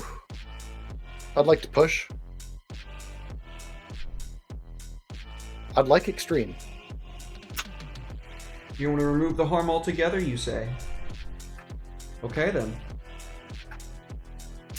I almost want to Devil's Dragon's Deal it to redirect the attack towards me, but I'm not pushing for that.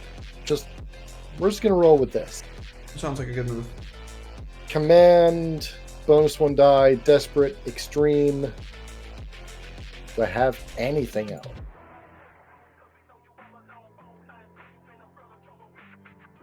Got to mark 1 for my flashback. Oh, let's see how it goes. Oh, down to die because I'm all fucked up.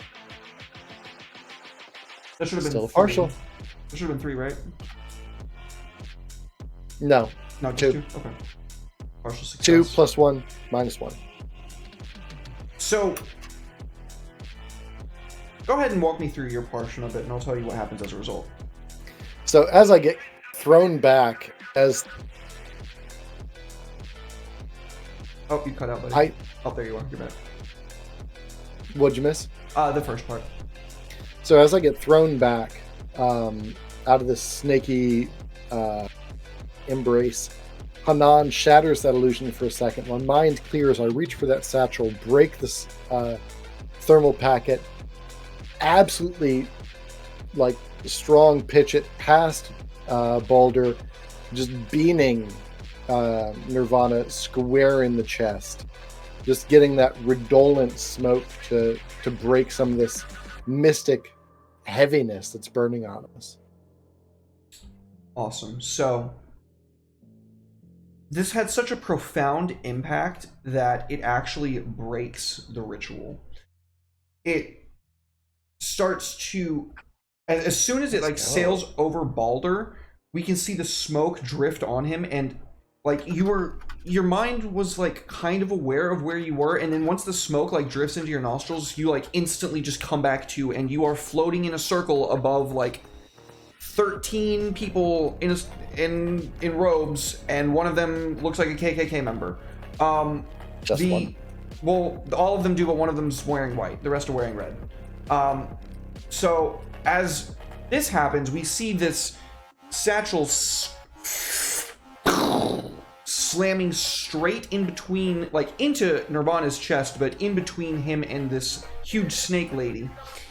And she hisses and shrieks as she can feel her corporeal form beginning to deteriorate rapidly. We can see like scales begin to like cling off of her skin and back towards the plane in like a single line, like spaghettification into a black hole. Nice.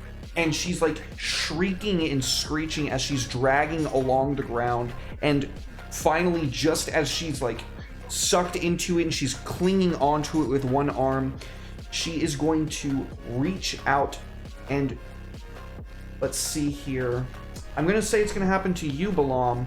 She is going to try to rend you with her claws. Your bulletproof skin is going to take it down to 2nd level harm. So we will say that unless you roll to resist, that is going to be a 2nd level harm coming at you of scratched and scraped. What type of attack is this? Physical. Okay. Because you were describing that, I'm like, that sounds really spiritual. I don't know if my arm is going to take that, but I'll take my 2. This is like the last thing she can do before she's going to lose corporeality and get shunted back to the dimension that she came from. Scratched and scraped. Yep. Got it. I'm not going to resist. I'm riding way too much edge. It's not a good day for me.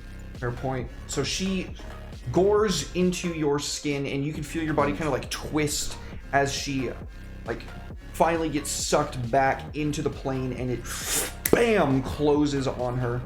And suddenly all of the cultists' consciousness are shifted back into their form. Well, that's not good. That's not good at all. And the one in white begins to float as Balder just onto the ground. We can see this ephemeral bluish white flame begin to wreathe off of the Magus's hands. And folks, when he claps, all the air gets sucked out of the room and then ignited. Oh, fuck. So I'm gonna need some kind of team roll, because otherwise he's just gonna be casting a spell that he's gonna be using these cultists as the conduit for. He's gonna just sacrifice all of them instantaneously to unleash a very powerful spell. So I would like a team roll to see what you guys would like to do about that. I have a suggestion, but it's a very Balam suggestion.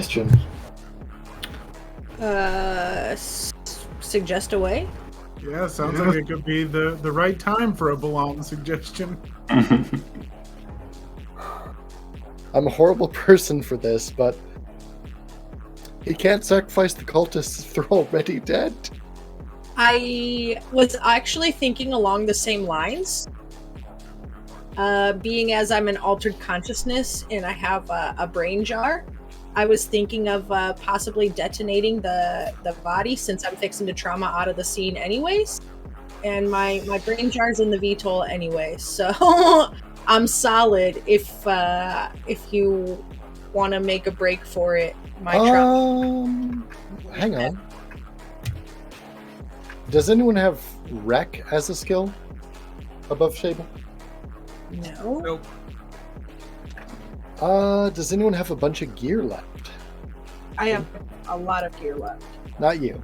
I've got- You are I've got- traumaing out. I will let you do one final like action as part of your trauma sequence, because I think it's cool. But yeah, I don't think that. Here, guys, take my stuff. I'm gonna go freak out real quick. I don't think it works that way. Yeah, I got 5 So or 7. 7, right? I hate spotlight stealing like this, but I do have an idea. I don't necessarily know that Balam's the one to do it, but maybe Nirvana would be the one. I don't know. Actually, maybe even Baldir. You know, when your body was being rebuilt, there's nothing saying we couldn't have packed it with extra explosives. Of course not. Nirvana's got a C4 plenty of is- stress C- and flashback that. C4 is terrifyingly stable until it isn't. I have thermite. Thermite's Rod- always fun. thermite rods and gel, plus hyper solvent and hyper glue. So the question we need to answer is, who pays for the flashback? That 1 stress or 2 stress or whatever Derek decides to be. It's gonna be 2 for sure, because this is a pretty big thing. But That is pretty big. yeah, I feel like it's really cool, so I'm definitely not gonna stand in the way of that. I'll flashback. I'll flash. I'm gonna be talking to Hanan one day. I'm like, hey Hanan, you know it'd be cool, you know? And she's like, what do you mean? And I'm like, you're a robot now. We can fill you up like a vending machine full of explosives. Well, vending machine works. I'll make sure to put a credit chit slot. Make sure you deposit properly. Make it hail! Sorry. Sorry. Thank you, Jay, for the biddies. Much appreciated. Hey, biddies, thank you. See, I was thinking when you started talking about thermite rods and gel, I was thinking like, oh yeah, just strategically place it in like specific spots so that it doesn't just blow you up, but it turns you into a fragmentation grenade. and like your body as it's like kerploding is just gonna shred everything around you that doesn't instantly get vaporized from the heat. Fair. But I do like the idea of the vending machine option. Like we go up to Nan, just put a quarter in the robot mouth, and just like, I don't. Sir, a quarter of your life savings, maybe. Give me a little more credit. I maybe have a coin slot, but it's not a cheap coin slot, okay? Oh shit! I don't know if we can say Wasn't it on going Twitch. there. Was thinking it. Wasn't going there. That's fucking funny. Oh, So that's 2 stress for Nirvana. Yep, go ahead and mark that, please. That is a fantastic opt-out on Hanan. So it sounds like the team role we will make... I got some ideas for it. Who's leading the team role is the question. Who has stress to spare? I got some. I got 5 more stress I could spare, so... Do you want to take point on this? Boy, I mean... I'm dying to save your ass. You should take point. With love. With love. Nirvana still has the most edge to bear. He does, yeah, because he traumatized out already. Oh, that's true. All right, so what do we want to roll for that? I kind of want to roll...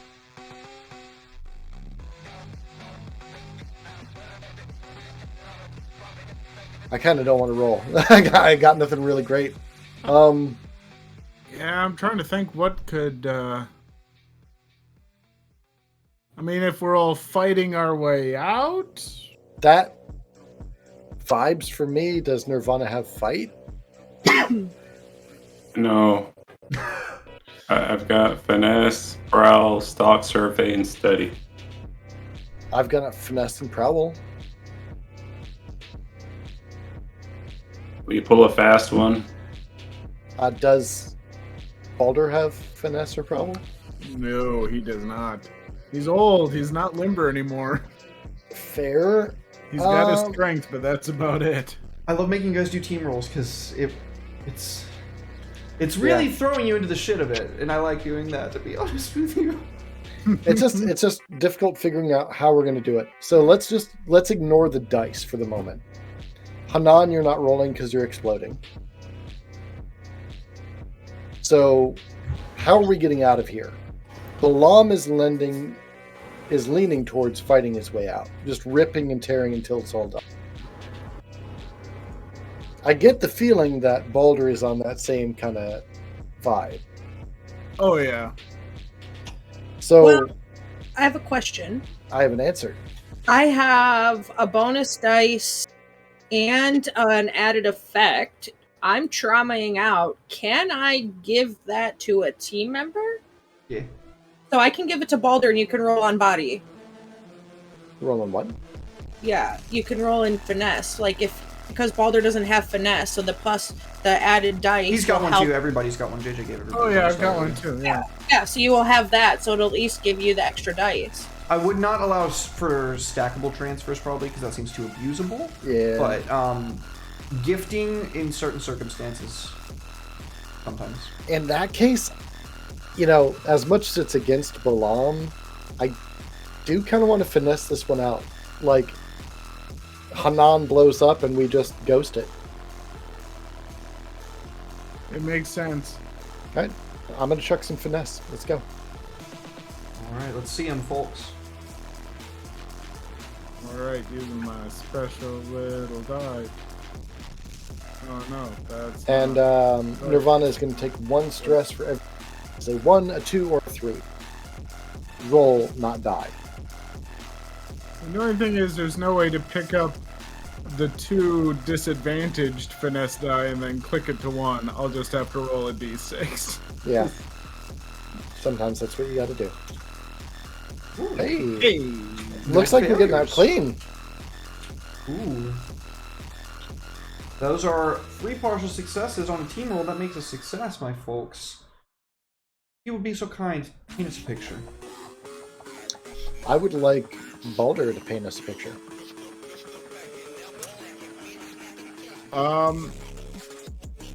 Balder basically sees,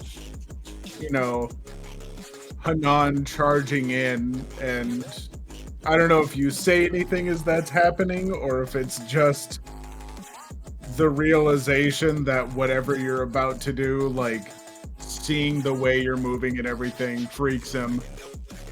But Balder just kind of gets up and points towards a door, points at the other two of you, and just starts booking it as fast as his beaten up old body can do.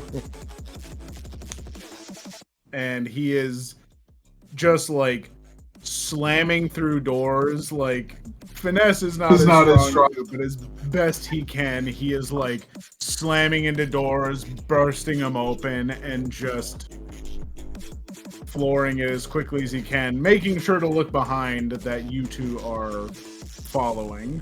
With your one eyeball. Yeah, his one eye. He would normally be saying something, but it would just be, like, I got no telling. And I must scream. True. So Hanan, I'm going to let you finish the scene off, but I want everybody to give us some flavor because it is a team role. So Nirvana, give us your input on the team role there.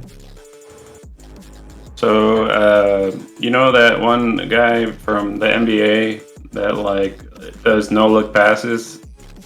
So he's gonna no-look pass a flashbang while this is going on. So he's just like leaving a little present, a little assist roll, for our homie that's about to explode. So that she can catch him by a surprise. Awesome. Balam, how do you help?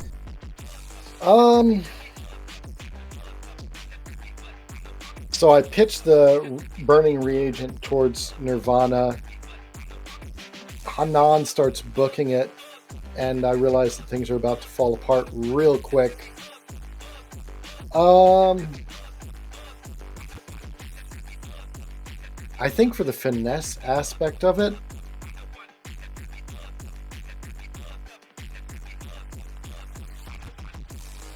yeah, I'm basically just gonna snake roll off of the dice and like crouch run towards crouch run towards Balder and Nirvana, just keeping my head down, trying to stay out of sight because they're about to have a lot more interesting things to worry. Very fair. And Hanan, please, how do you trauma out of the scene? Paint us a picture, homie. So after this big snaky bitch battered and bruised my ass, I realized that shit was not okay. Nirvana's like almost dead, and Balam's doing what he can. Balder is really fucked up from everything happening.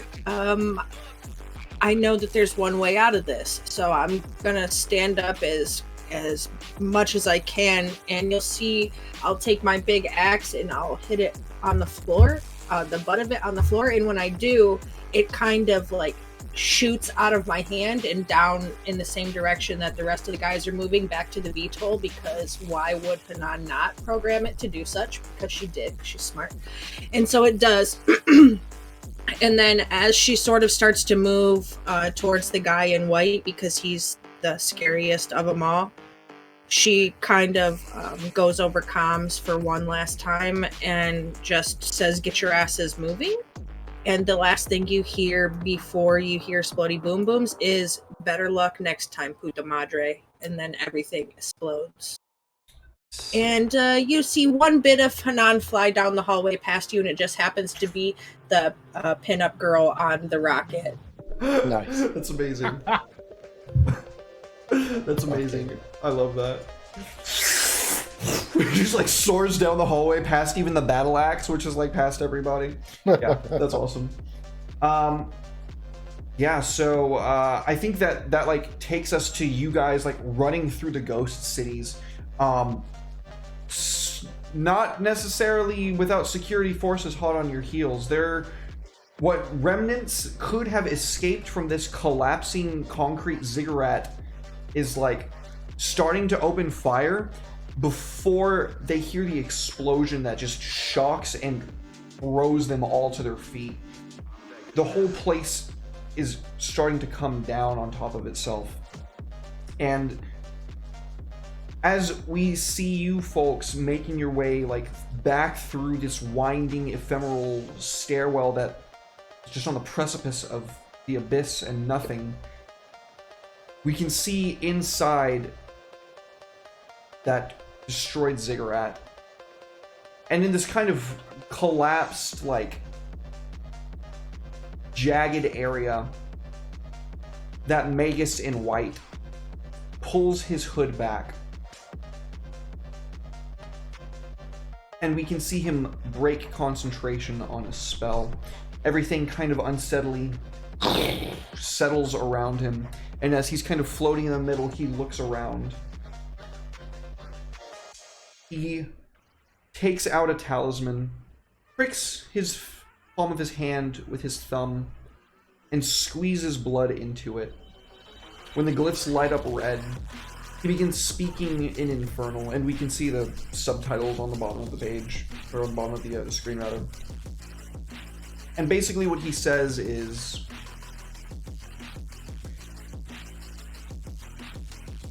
they extracted the package. Everything's going according to plan. Fuck you. Jeez. And we are going to go cut to our final break, folks. Don't go anywhere, because we are going to return with Downtime.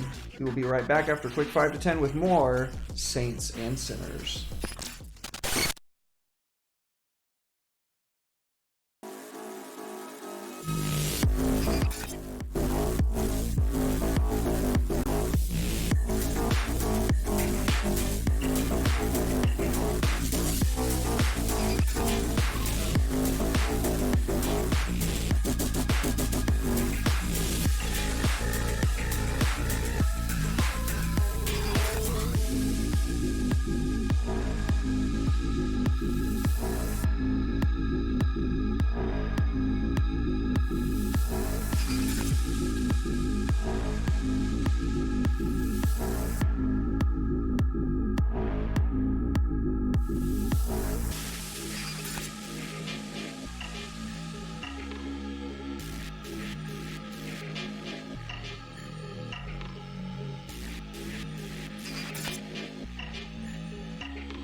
can pretend. Always wanting more. Always wanting more. Take all your bad intentions. Take all your bad intentions. Go, go, go. Take all your bad intentions.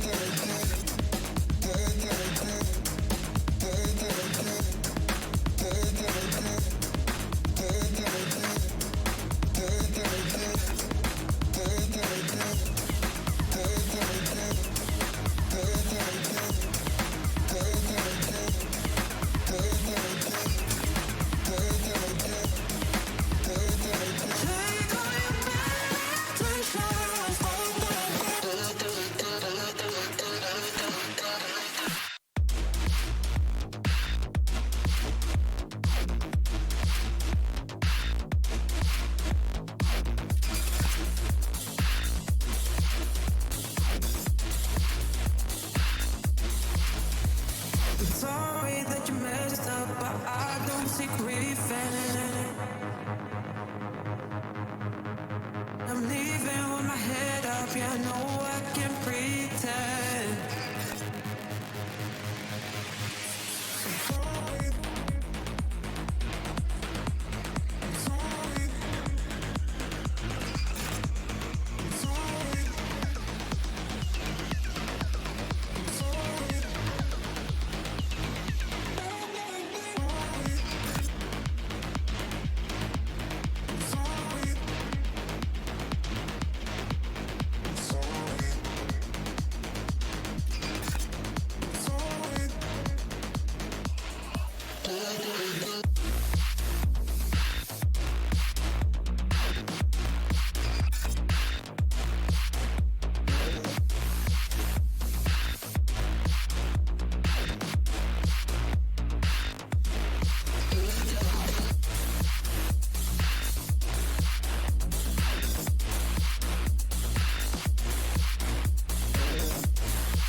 back, everybody. Thank you all so much for waiting. I'm sure to appreciate it. And so that was not terribly bad. You didn't see too much loss there, except Hanan's body? Hanan's. I was gonna build up to that. You took my joke. Oh. I'm sorry. It's okay. That seems like a big loss, though. I know. I was gonna go. Baldur lost an eye, and I guess he also lost his tongue. Oh yeah, and then Hanan blew up, but Nothing of value was lost. the thing of value was lost. It wasn't a very good joke. Okay, so folks, how do you how's the energy when you guys come back? Like immediately after this mission, what do we see in you guys? Kind of, what's your vibe? My first concern is going to be for Hanan. I'm not familiar with like digital beings in this regard, so like I'll check the comms. I mean, I'll check the floppy drive. I don't know, man. The floppy drive. Okay, for Hanan, I'll check the hard drive. Fine. Get on the hard one for Hanan. There you go. That's a good homie right there.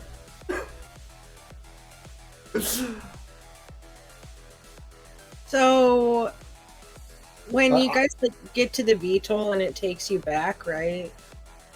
You're going to get out, and just as like the last person goes to get out, you hear this like little clank, clank, clank, clank, clank on the floor of the VTOL.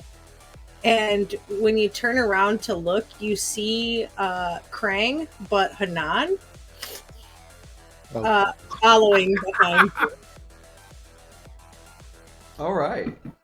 So, like the big meat suit body with just like the cutout brain in the center, Krang? No, like Old school. the small version of Krang where he's just in his the glass ostrich walker? dome. Yeah, like the little glass dome with the tiny little legs underneath of it. Nothing big or fancy. Something that fits into a spot in the VTOL, which you didn't notice before was where Chopper would normally sit in the passenger seat, is now like a brain seat. Brain seed. So you're like on spider legs or like ostrich leg? Spider legs. Ooh. Like little like Maybe. clink, clink, clink, clink, clink, clink, clink, clink across the... The real question, though, is when you come clanking out, do you say, "I must get those sinners"? No. That's extra creepy. Thank you, Klaus. No, nothing Remember is... the old 1980s, 90s Craig? I loved them. Yes, Oh, yes, yeah. I do. Because I'm 100%. old as shit. I watched it. You're also old. Oh. Huh. No, you don't hear anything. It just kind of like moves past you, like it's on an autopilot kind of, and it just like goes from the VTOL into like Hanan's workshop area. That's reassuring but creepy. I'm guessing she's not too happy about this. Just give her time. Baldur, I'm glad you're back.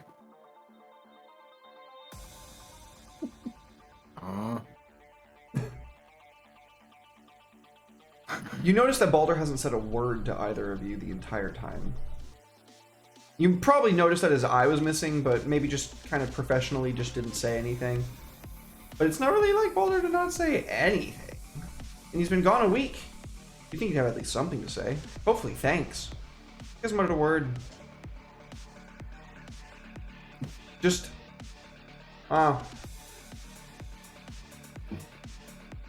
What happened to what? How'd you get got? He'll search around the vehicle for a second, find like a little like half broken pen and some paper, and he'll jot down "cat got my tongue" and then open his mouth wide. Oh, Jesus. Oh no.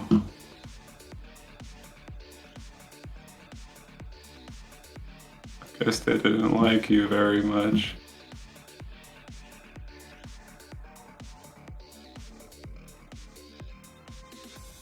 So, does anyone know who the hell that was? Because they know way too much about me if they're rooting around in my mind like. It's the center 35, right? 0035. Which one? No. Yeah, that doesn't help me. Balder will write down on the other side of the paper, Riley got me. Who the hell's Riley? He will point to your most recently lost. Well, no, I don't know that, do I? No. Or You'd know. You were there before you got. oh, that's right. You did mention it to me. So yeah, as you say, who's Riley? He would point to your most recently lost arm.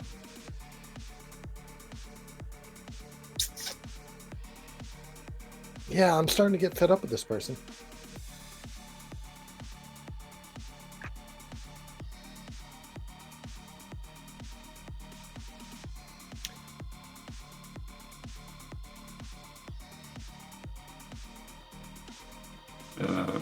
Maybe I should call Maple. Maybe she could help. Think she might have some spare body parts. That's grim.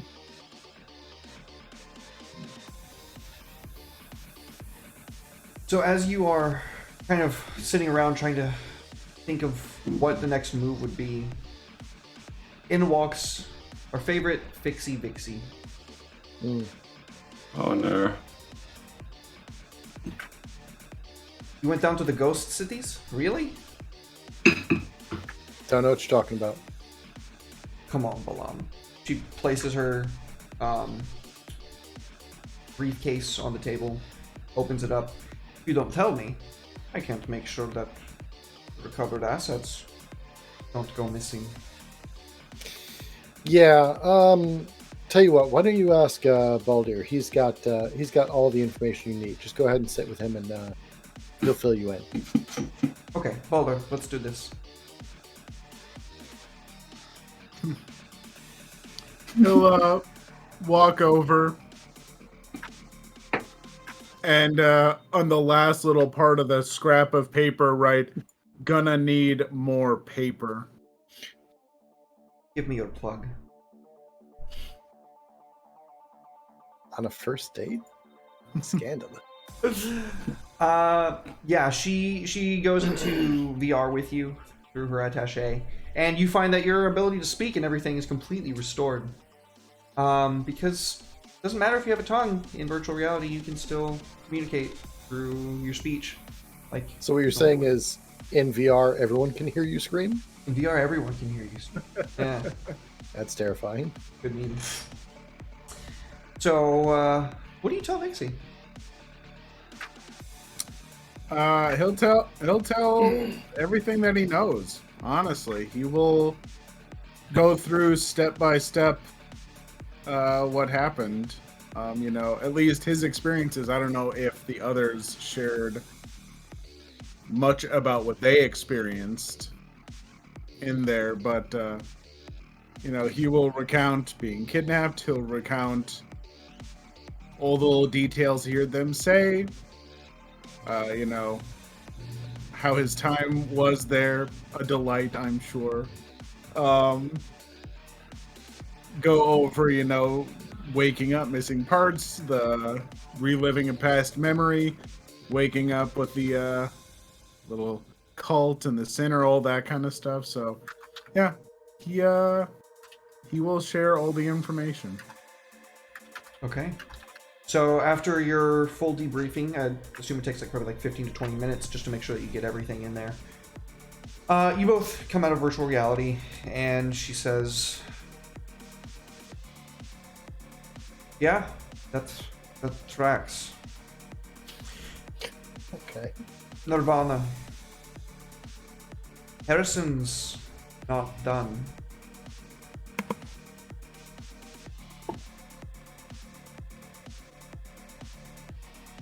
His new army, they transferred it. I would have sworn that they went underground like that. But That means that there's only one location remaining for them to be. I can get you all your vengeance. It's not gonna be easy. And from what it sounds like, they have at least one sinner contact. Riley's still out there. And Harrison has a veritable army. A small one at that, but I've been doing some digging and they took them just as young as they took you, Nirvana.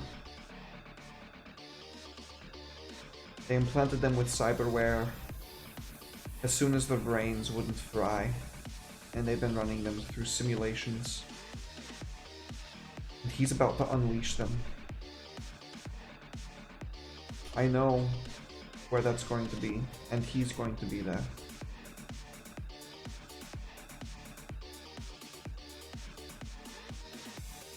I also, she plucks out a cred stick, was able to recover some of what was lost at the facility. I took my fee, of course. 36 creds. There you go. Fucking what? You're going to need it. Spare no expense. She pulls up on the holodeck. The very top of a Megaspire. Megaspire 22 to be exact. Double deuce. The top 3 floors, there's going to be a gala held in 2 weeks. The entire top 10 floors are owned by the Jaeger family. Prominent cybernetics developer, amongst other things. This is going to be where Harrison is going to try to take out pretty much the entire party with what he has contracted as security. He's not expecting to get out of this alive. This is an all or nothing gambit, and he's trying to send a message. I was going to say, what's so important that he wants to die for? Jesus, this guy doesn't seem like the type that would do that. All men have their convictions, Dixie tells you.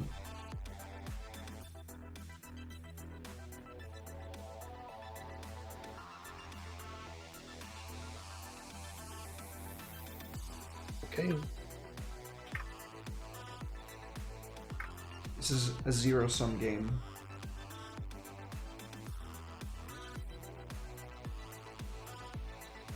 Make your preparations. We gonna pack up and leave.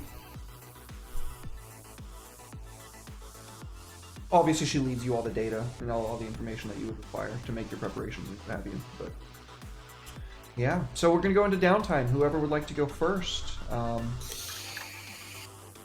Yeah, I'll go ahead and take mine first. Let me pull up Fantasy Grounds.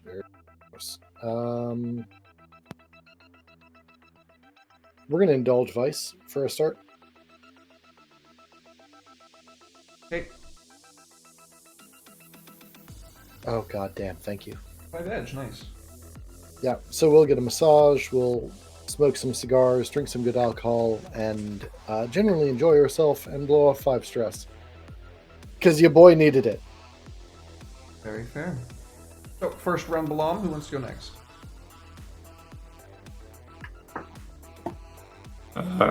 I'll train my body again. Okay. You gonna fill that clock up and finish it off? Get you level up? Hell yeah, brother. Just in time for the finale. Let's go. Love it. And I'll put another point into Prowl. Hell yeah. Very nice. So I'll be at put it at 3. Spicy. I maxed out my attune in I'm a Medic Mori, and it was so fucking shitty that more than once I tried to use Tempest and strike somebody down with lightning, and I fucking whiffed the roll. It happened more than once. It was upsetting. I'm sorry. It's okay. Every other attune roll I aced. Who wants to go next?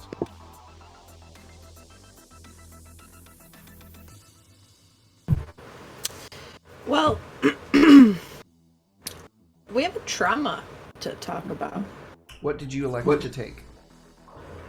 Well, so the reason that I traumatized is because just after like seeing the whole thing with my brother, Nirvana like got blasted too, and it like kind of the two realities kind of set over top of each other, and I feel like it's like a bit of a PTSD thing, but more like called My Brother's Keeper. And anytime Nirvana finds himself in a position of danger, it will affect Hanan because she's going to flash back to seeing her brother every time now. Very fair. Okay, so will that be kind of GM fiat as to what happens in those situations? Like maybe you run in between and take whatever blow Nirvana was going to take, or maybe you act irrationally or suffer a -1 to your D because of it, or a lesser effect or something like that?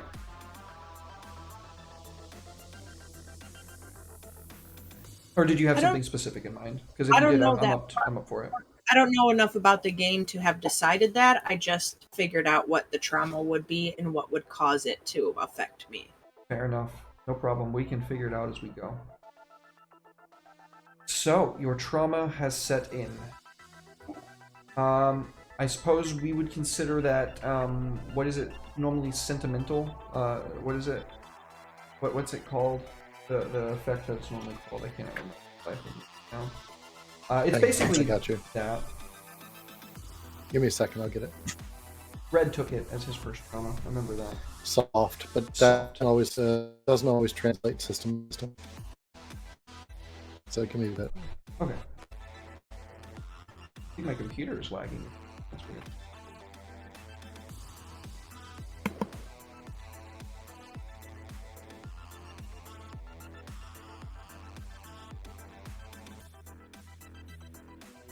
I think I remember the traumas being the same, if I'm not mistaken, but I could be wrong. Happened before. It could be. Soft is one in here. Is it? Yeah, I've got the Sheets pulled official up. character sheets, and yeah, soft is one. Yep. Cold, haunted, obsessed, paranoid, reckless, soft, unstable, vicious. Cool. So we'll say Nirvana's Keeper, and then I guess in parentheses soft or whatever you want to call it, but that works for me.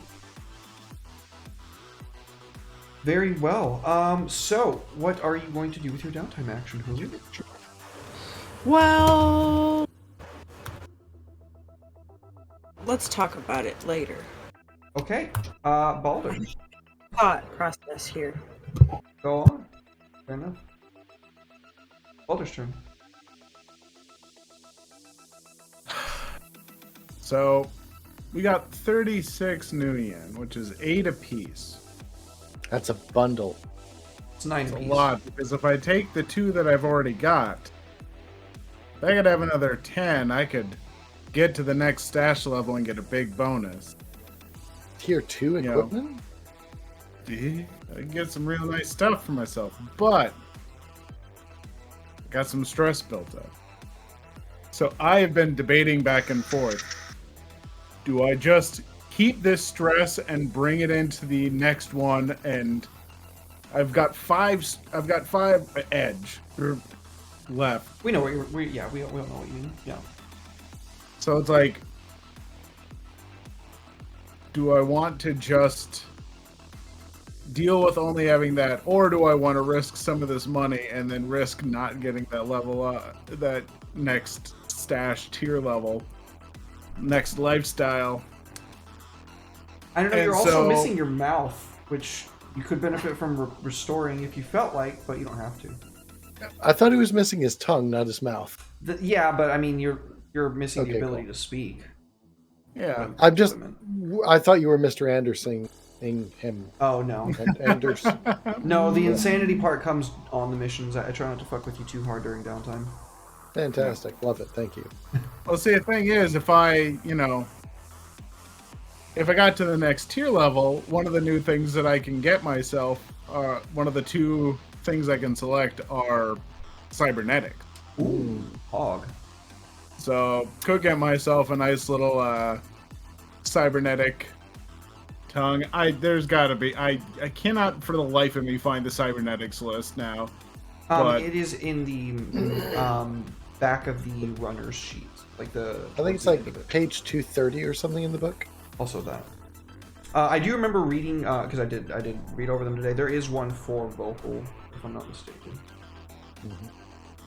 So I figure it could be that. I'd hate not to gamble because the other part of me was just like, I should just gamble the 10 new yen, and then if I win, I could get 2 upgrades. Oh my god! I mean, it's on point though.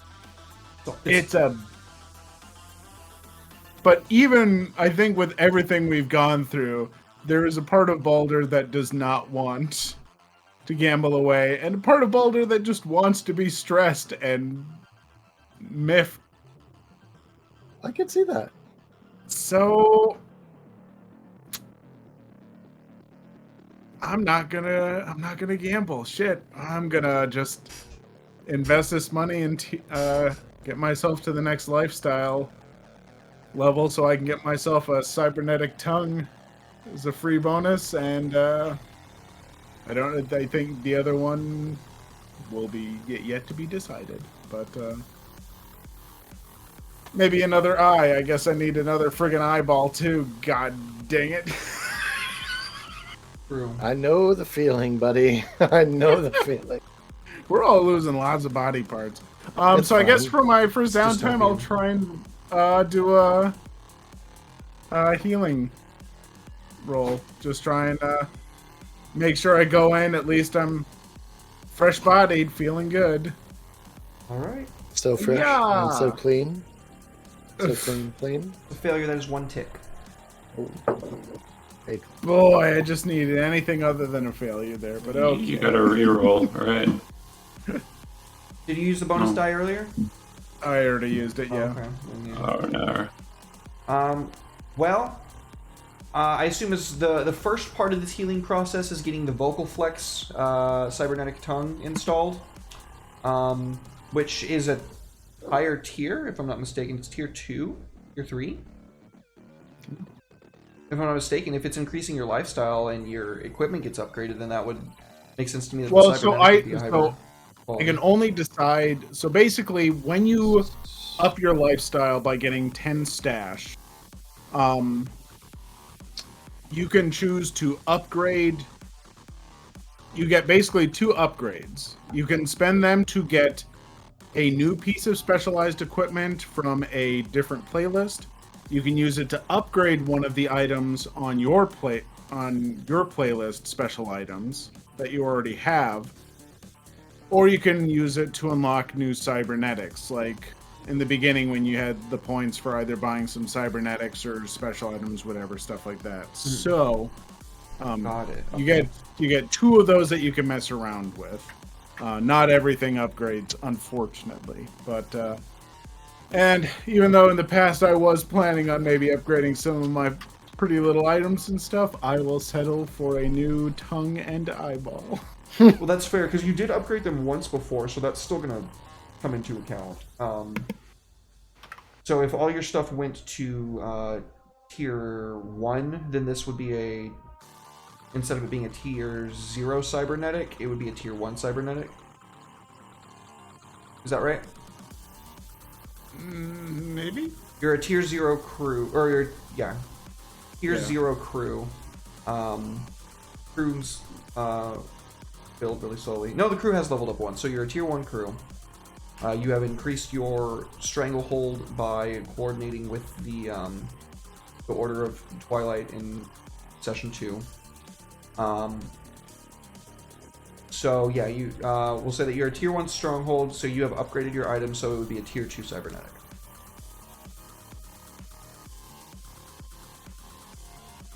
Okie dokie. Sounds fair to me. What's up?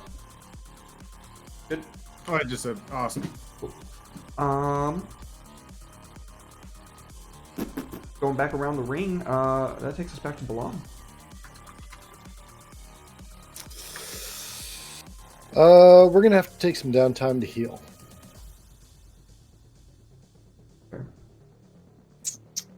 Talking to Dex. Dex has got his tier up. That means he's tier 2? Yep. Cool.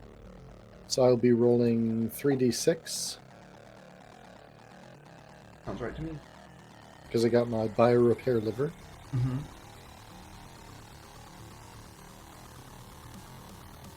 Big nice, dude. The full success. That's what, 3? Yep. I'm gonna spend a cred, Nice. clear it out. You get one more because it gives you 5. You turned a success into a crit. That's true. So You love to see it. I'm gonna pay Dex to help me out here. He busts out the good equipment for you. The limited Good supply drugs. shit from the official stuff, not the stuff he has to synthesize. And the admittedly better now equipment, but you can just directly order this from suppliers. Gives you a nice. So we got 8 yen each, right? 9. 36 divided by 9 is 4, or by 4 is 9. Is that right? Am I bad at math? No, that's right. Okay. That's a lot. Damn. And clear one of those. That's me. I go in the healing tank, get some repairs done. Oh yeah. Get yourself some back to soldier. Right? Nirvana. Oh, I'm gonna indulge my vice. Yeah. So what do I roll? My lowest? No, you just click the that. little die next to Edge. Oh, okay. Oh, no. Remove 1 Edge. Can I re-roll that one? You can. Do you still have your bonus die? Did you use that earlier? He does. No. Did I use it? No, you didn't. Go ahead and let me take that Edge back on you, and then you can roll again. Alright. There you go. Oh, I overindulged. Oh, What the heck? fuck. Bro. Normally this would take you out for the next session, but I'm not going to take you out for the finale. I'm going to think about what I'm going to make a consequence of that. You're definitely getting the entanglement. I'll tell you that much for certain. You're definitely getting the fucking entanglement. Hanan. I'm still holding out for some shady shit. Still waiting. Still waiting. Yeah, I want to talk about it once we shut it down. I have a wild idea and I want to pitch it to you. Okay. Very fair.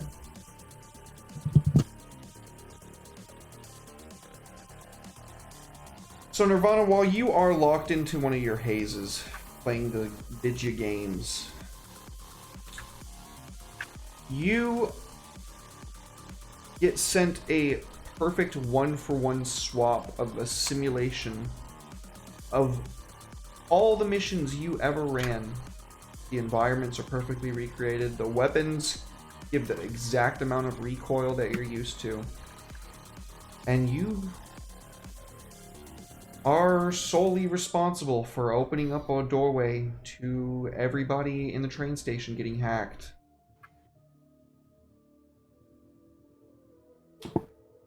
I don't know. A lot of information files go missing. The dossiers on not only Harrison and Riley, but also the small dossier on the Magus that you had presumed dead also goes missing. And just to kind of rub dirt in your eye, the schematics for the building are also deleted off your hard drives.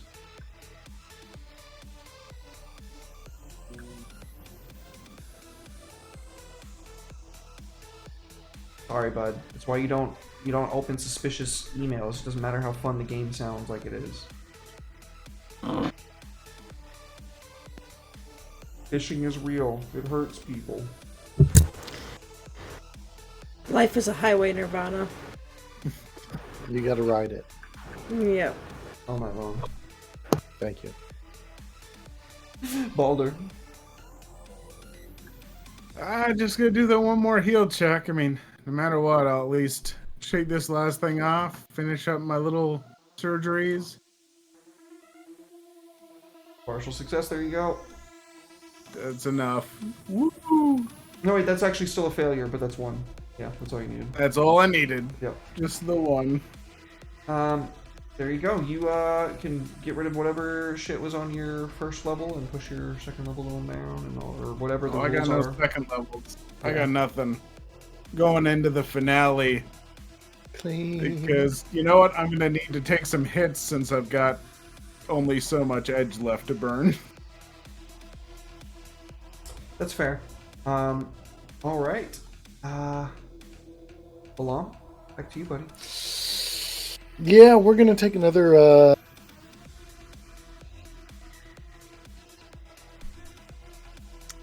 Because I need to do the same and clear all my damage.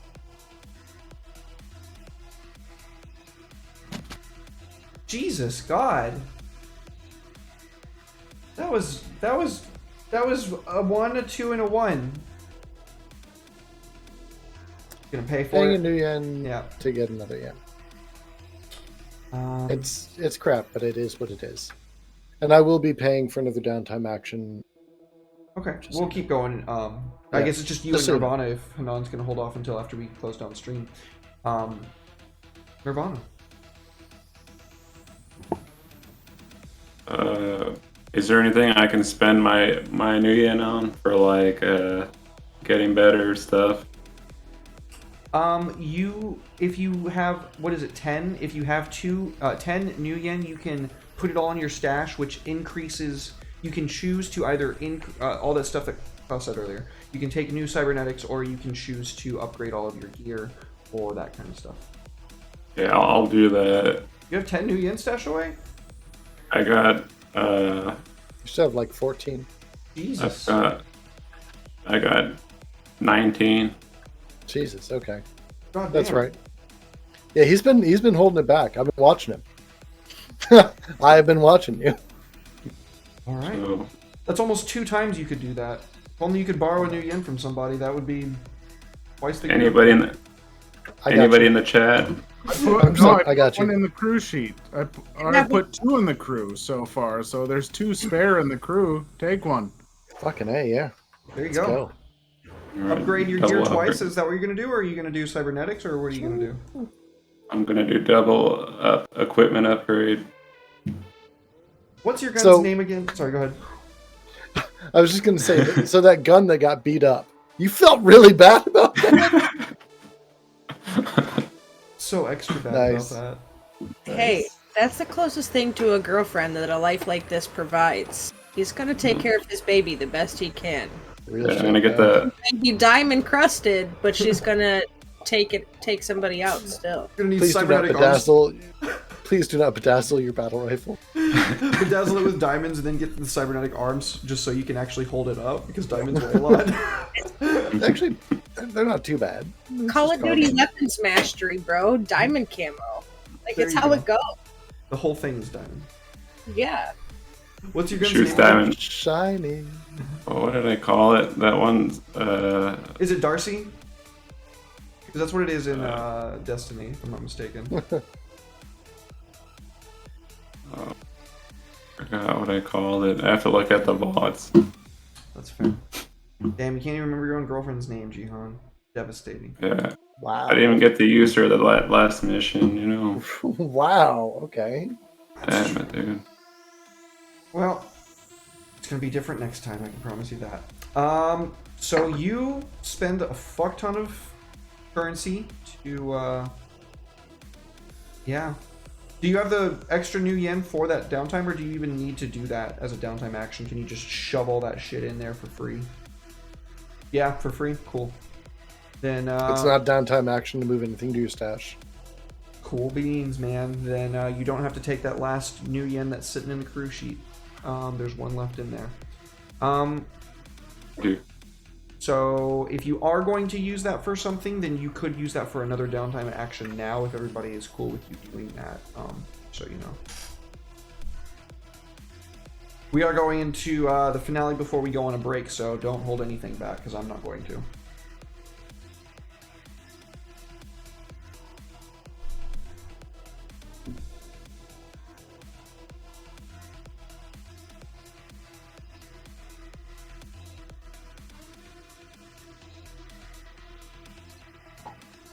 I do have other options for what I'm doing, but I'm waiting for Jihan to come back with an answer.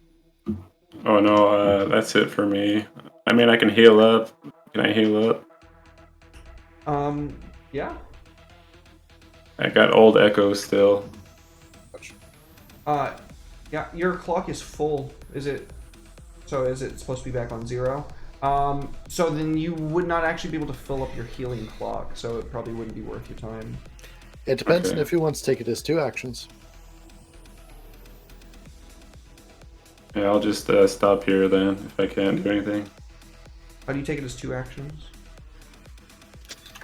So multiple downtime actions can be repeated. Some can, some cannot. When it comes to, as far as I'm aware, when it comes to like recovery, you can actually do that multiple times. The only one you cannot repeat multiple times is training. Got it. Okay. Then there you go. Okay. So I heal. You're gonna need to roll the die first to see if you get a. Oh no. There's only 1 tick. Ouch. Only the 1. Sorry, buddy. Gonna be a little bit scraped and bruised coming into the finale there. Alrighty. Cool. Yeah, I have ideas.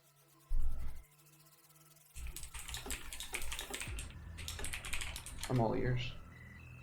I don't know exactly how this is going to work, so work with me here.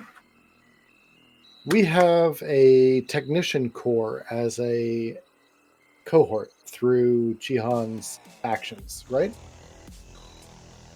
I believe so. That's one of the things you picked, right? That's one of the things he worked for, if I remember. Oh right. yeah. You're absolutely right. I completely blanked on that. Yeah, he did do that. What I would like to do is I'd like to acquire an asset, but I would like to acquire an asset for each of us. Now, I don't know if this is like a one-person thing or a multi-person thing or how this is going to work out.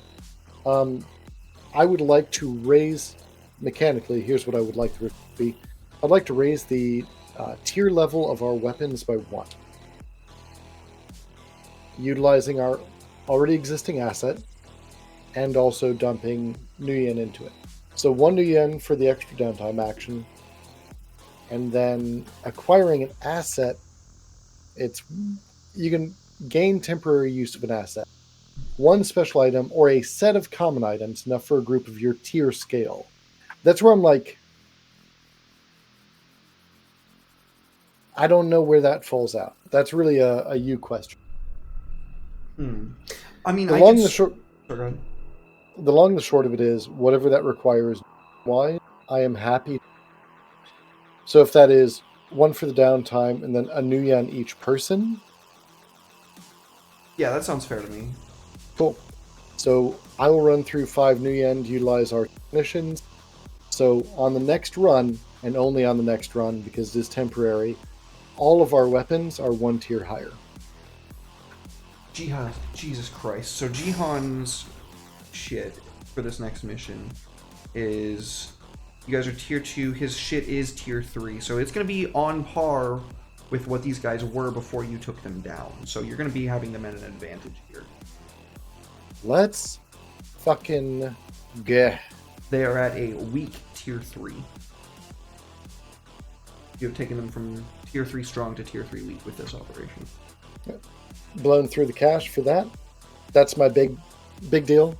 So Balam is going to be talking to weapons dealers, arms dealers, cybernetics people, calibrating weapons, working with Nirvana probably working with Hanan pretty well as well, because, I mean, that's all of our weapons. That should include the VTOL, right? Yep. Yep. Special, like, limited use laser lenses. Yep. Let's fucking go. Which, if I'm not Bastards and shit. mistaken, that was already a tier 2, so that's taking it up to tier 3 as well. That's gonna be pretty All fucking right. nasty. It's a big fucking investment. The big. That's gonna be, I feel, you know, I have a distinct feeling that that's gonna pay off in the next session.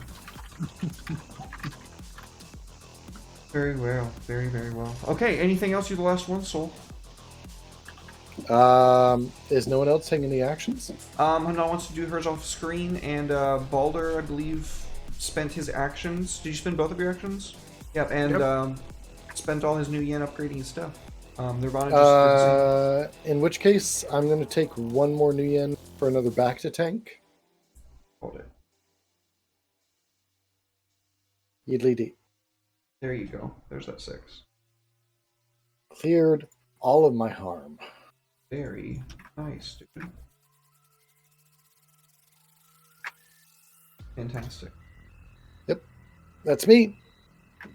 Excellent. All right, folks. Well, let's go ahead and divvy up XP. I didn't forget this time. Hey!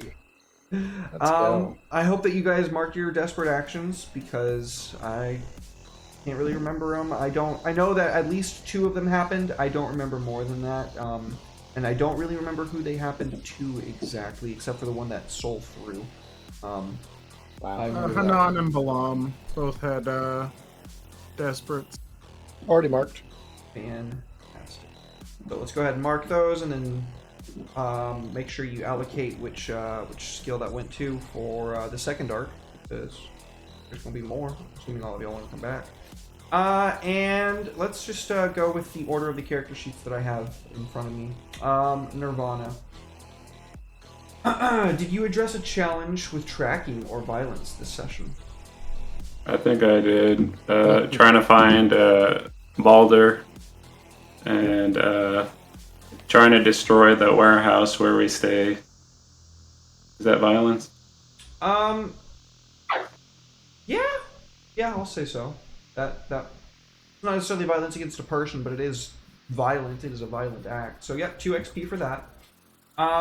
Did you express your beliefs, drives, heritages, or background? My beliefs. I think I did. Going against Harrison in my dreams. Okay. And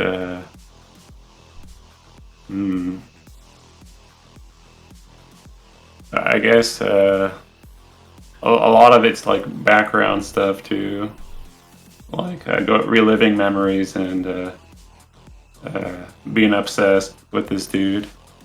Yep, absolutely. So that's 2 there. Okay, and then did you struggle with issues from dystopia, your harm, vice, or trauma?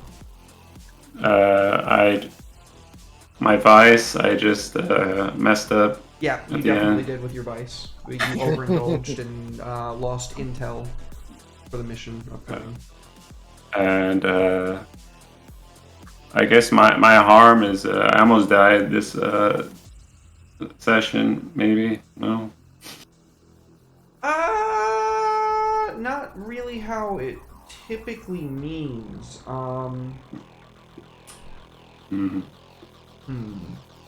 I could see... Sorry, go ahead. Yeah. All my trauma is just like going after this guy right now, so I don't know if that's...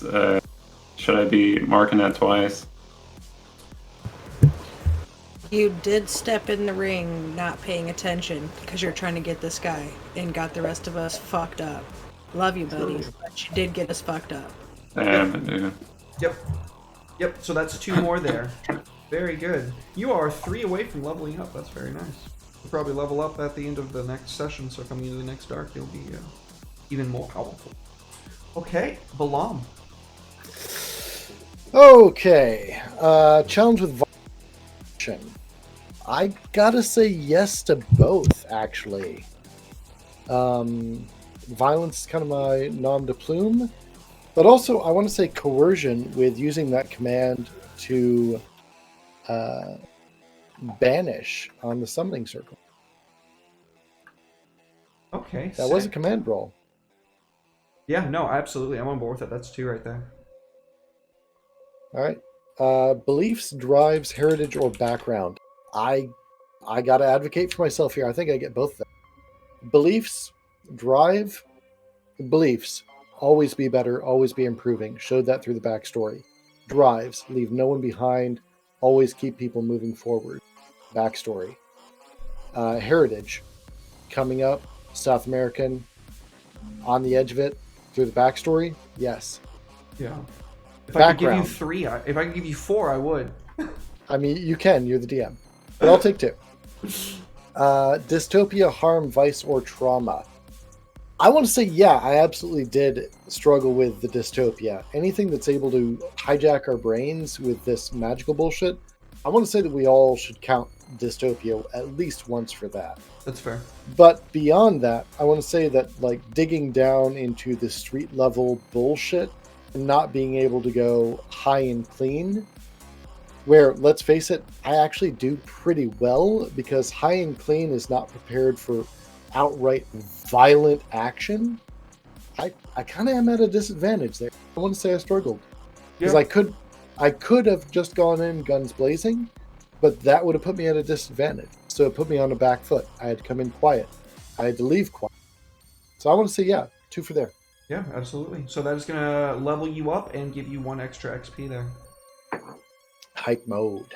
Hell yeah, dog. Mega excited. Let me see what I want to do for my move on to someone else. Cool. Balder. You are next, homie. All right. Did not address any challenges with charisma or conspiracy. He, I don't know. I cannot think of anything at least rollable that he really addressed. Even in most of his interactions were particularly confrontational in a not his usual kind of subtle manipulative manner. So I don't feel he did anything with that. I feel good about him not doing anything with that. So Fair point. I'm sorry for shotgunning you there, buddy. Oh, no worries at all. Express your beliefs, drives, heritage, or background. I feel like he got to a good few times with Definitely. just kind of letting loose and dropping any facade and being like, all right, what the fuck do you want? Come on, let's go. And dealing with someone from his past. Yep, 100%. That's 2. The struggle with issues, I mean, you know, yeah, the one... The one mentioned with the whole thing, but nothing beyond that. I didn't gamble for once, so... You did struggle with not being able to talk, though. I suppose that is a harm. Yes, I could not talk. I didn't actually mark it down on your sheet as a harm because that actually... I thought about it and I was like, no, Derek, that's a cataclysmically shitty thing to do. You don't just do that to somebody. But I'll give you the XP for it. Well, thank you. Most Dad, I got the XP. Oh, thank you. Oh, thank you. And that takes us to who? Alright, so I marked down XP for struggling with issues from harm, vice, or trauma, because 1, I traumatized out, and 2, my old scars did fuck me up a little bit there. Beliefs and heritage and background, yes, and yes. The only one that I wasn't quite sure if I did was the challenge with the technical skill or control. Because this is the first time I didn't run in using interface or engineer, but I did do the devil's bargain to get us out of the, to make everybody know that it wasn't a real thing. But I think that's it. I would say that definitely constitutes as control, and furthermore, I would say that you addressed a challenge with technical skill of blowing yourself up. So yeah, I'd say that's 2. Okay, so that levels me up. My main goal is to blow up. Fantastic. So that's a level up for you right there. Yeah, and let's do the crew sheet finally. We didn't level that earlier, or we didn't do that one last time, which was on my bad. So let's. Ooh, we lost it all. Let's pull up the crew sheet and see what levels us up. And we are going to go ahead and do last session and this session because we forgot, and that's on me. But it should, at the very least, level y'all up one time as a crew, which will give you all a little bit more of a buff going into the final part of this arc. So, you level up last session and this session, executing a successful delivery, acquiring a new client, or contraband source. Contraband source, yes. Not our own personal contraband, but we did find out the stuff about the guy in the thing. We did get the data too, which is contraband. That's what we trade in, is data. Yep. Okay. We did get that. Very fair. Okay, so that's one for that. Newly acquire new clients or contraband sources.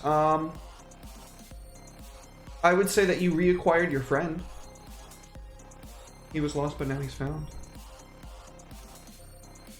I'll give you one for that. That's this session. What's that? I said fair, yeah. Contend with challenges above your current station. Yep. Yeah, 2 fucking weeks in a row. Yep. That's usually how it happens, though, when you're in the low tier. Bolster your crew's reputation or develop a new one. Yep. Both weeks you have done such things. We blow up everything. Yep.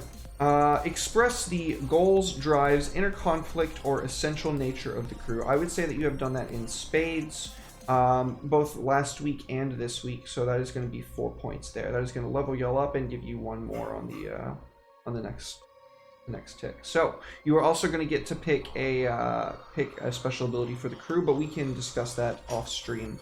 I think that's it. If I'm not forgetting anything, am I forgetting anything, y'all?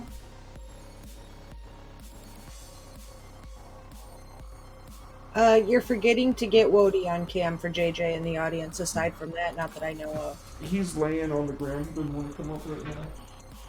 Yeah, he's not stirring. I'm slapping him on the butt. You don't care. Baldur gets kidnapped again. No! Damn it. Taken two. Taken to the streets. Taking it to the streets. Very well. Well, thank you guys for being here. I sure do appreciate it. My players, all my homies in chat. Let's sit tight while I find somebody for us to raid into. And who wants to start us off with shoutouts? Who are you? Where can people find you? Yeah, I can go ahead and do that. I am Soul. You can find me everywhere as Souls Rolls. That's ROLES. I have a website. I have Twitch, Twitter, Instagram, pretty much everywhere. I do health coaching. I do social media management. I do content creation. I do actual plays. I pretty much do it all as far as the TTRPGs are concerned. Shoot me a message. I'm happy to talk to you. Fuck yeah. Just as I could. Awesome. Well, thank you so much for being here. So much appreciated. Much love. Also, we are going to be raiding into Hooli right over there. Hell yeah. She's streaming right now. Y'all can't tell, but she's streaming twice. That's how hard she works. She's streaming twice right now. Can you even fathom the amount of power flowing through this woman? It's unfathomable. Yeah. So stick around for that. Yeah. I guess we'll just go around in order. Jihan, who are you? Where can people find you? Hi, I am Jihan. You can find me here on Fridays, and maybe was it Tuesdays, Wednesdays later on? Mondays, pretty soon. Oh, Monday. Monday's pretty soon. Yeah, that's when we play Crash Stride, which it won't be Crash Stride. Yeah, I'm getting old. You can find me on Twitter at Hussein Jihan. You can talk to me there. Don't be shy, But yeah, that's me. Hell yeah, dog. Thank you for being here. Much love, much appreciated. Always. Hooli! What's up, G? Who are you? Where can hi. we find you? Well, you could find me lots of places all over doing all the things all the time at anything that's Heroes and Hooligans, but with like the 00, not the regular little O's. And then my Twitter handle up here above. I'm here. Sometimes I'm there. Sometimes I'm everywhere all the time. But yeah, that's where you could find me. Hell yeah. Well, thank you for being here, dude. Much love, much Oh. appreciated. I'm so happy that you're here, dude. My best bloody Klaus. Hey, Best Bloody, I'm Klaus von Hohenlohe, the Dungeon Noob's Guide on YouTube and the TikTok and other places probably. Yeah, but find my MySpace. I teach people games. I teach people about. I'm got a VTT video for virtual tabletops where I'm covering 20 something of the suckers in one video. So, ooh. Otherwise, find me here. I suppose I should shout out with Part-Time Heroes. I'm on a Ghost Mountain index card RPG where I'm playing a German cowboy medic. So go find that on Dueling Dungeon Masters. That's a fun little podcast for you. So That's awesome. woo. Super cool, dude. Well, thank you for being here, man. Much appreciated as always. Can't wait for more of this in the future, and hell yeah, I can't wait for the finale next week. That's been it, folks. Thank you, chat, for being here and being present for all our shenanigans and tomfoolery. I certainly do appreciate it, and I love you guys. And I will miss you a little bit tomorrow, but probably not as much as I normally do on days that I'm not streaming, because I'm going to be taking my wife out of town for her birthday. So, no stream tomorrow, no stream Sunday. I think stream on Monday, but I'm not 100% sure on it yet, just because my boy's place is being renovated still, and they're supposed to be done by then, but you know how that is. Everybody who's ever had renovations in their home knows how that is. So hopefully it'll work out, but we've been delaying this. We're going to the finale of Curse of Strahd as well. There's like two planned sessions left for that before we take a small little 3-session break to play some Saints and Sinners and then come back with Jihan. Jihan's going to be in Saints and Sinners on that, but Jihan joins the 5e campaign, and we kick off with the next arc of that. So shit, by the time that comes around, Spelljammer might be out, and we might just go straight into that. Who knows? It's gonna be fucking sick, though. I'm really excited for it. But yeah, good night, everybody. I love y'all, and we'll see y'all next time. Bye. Okay. GG.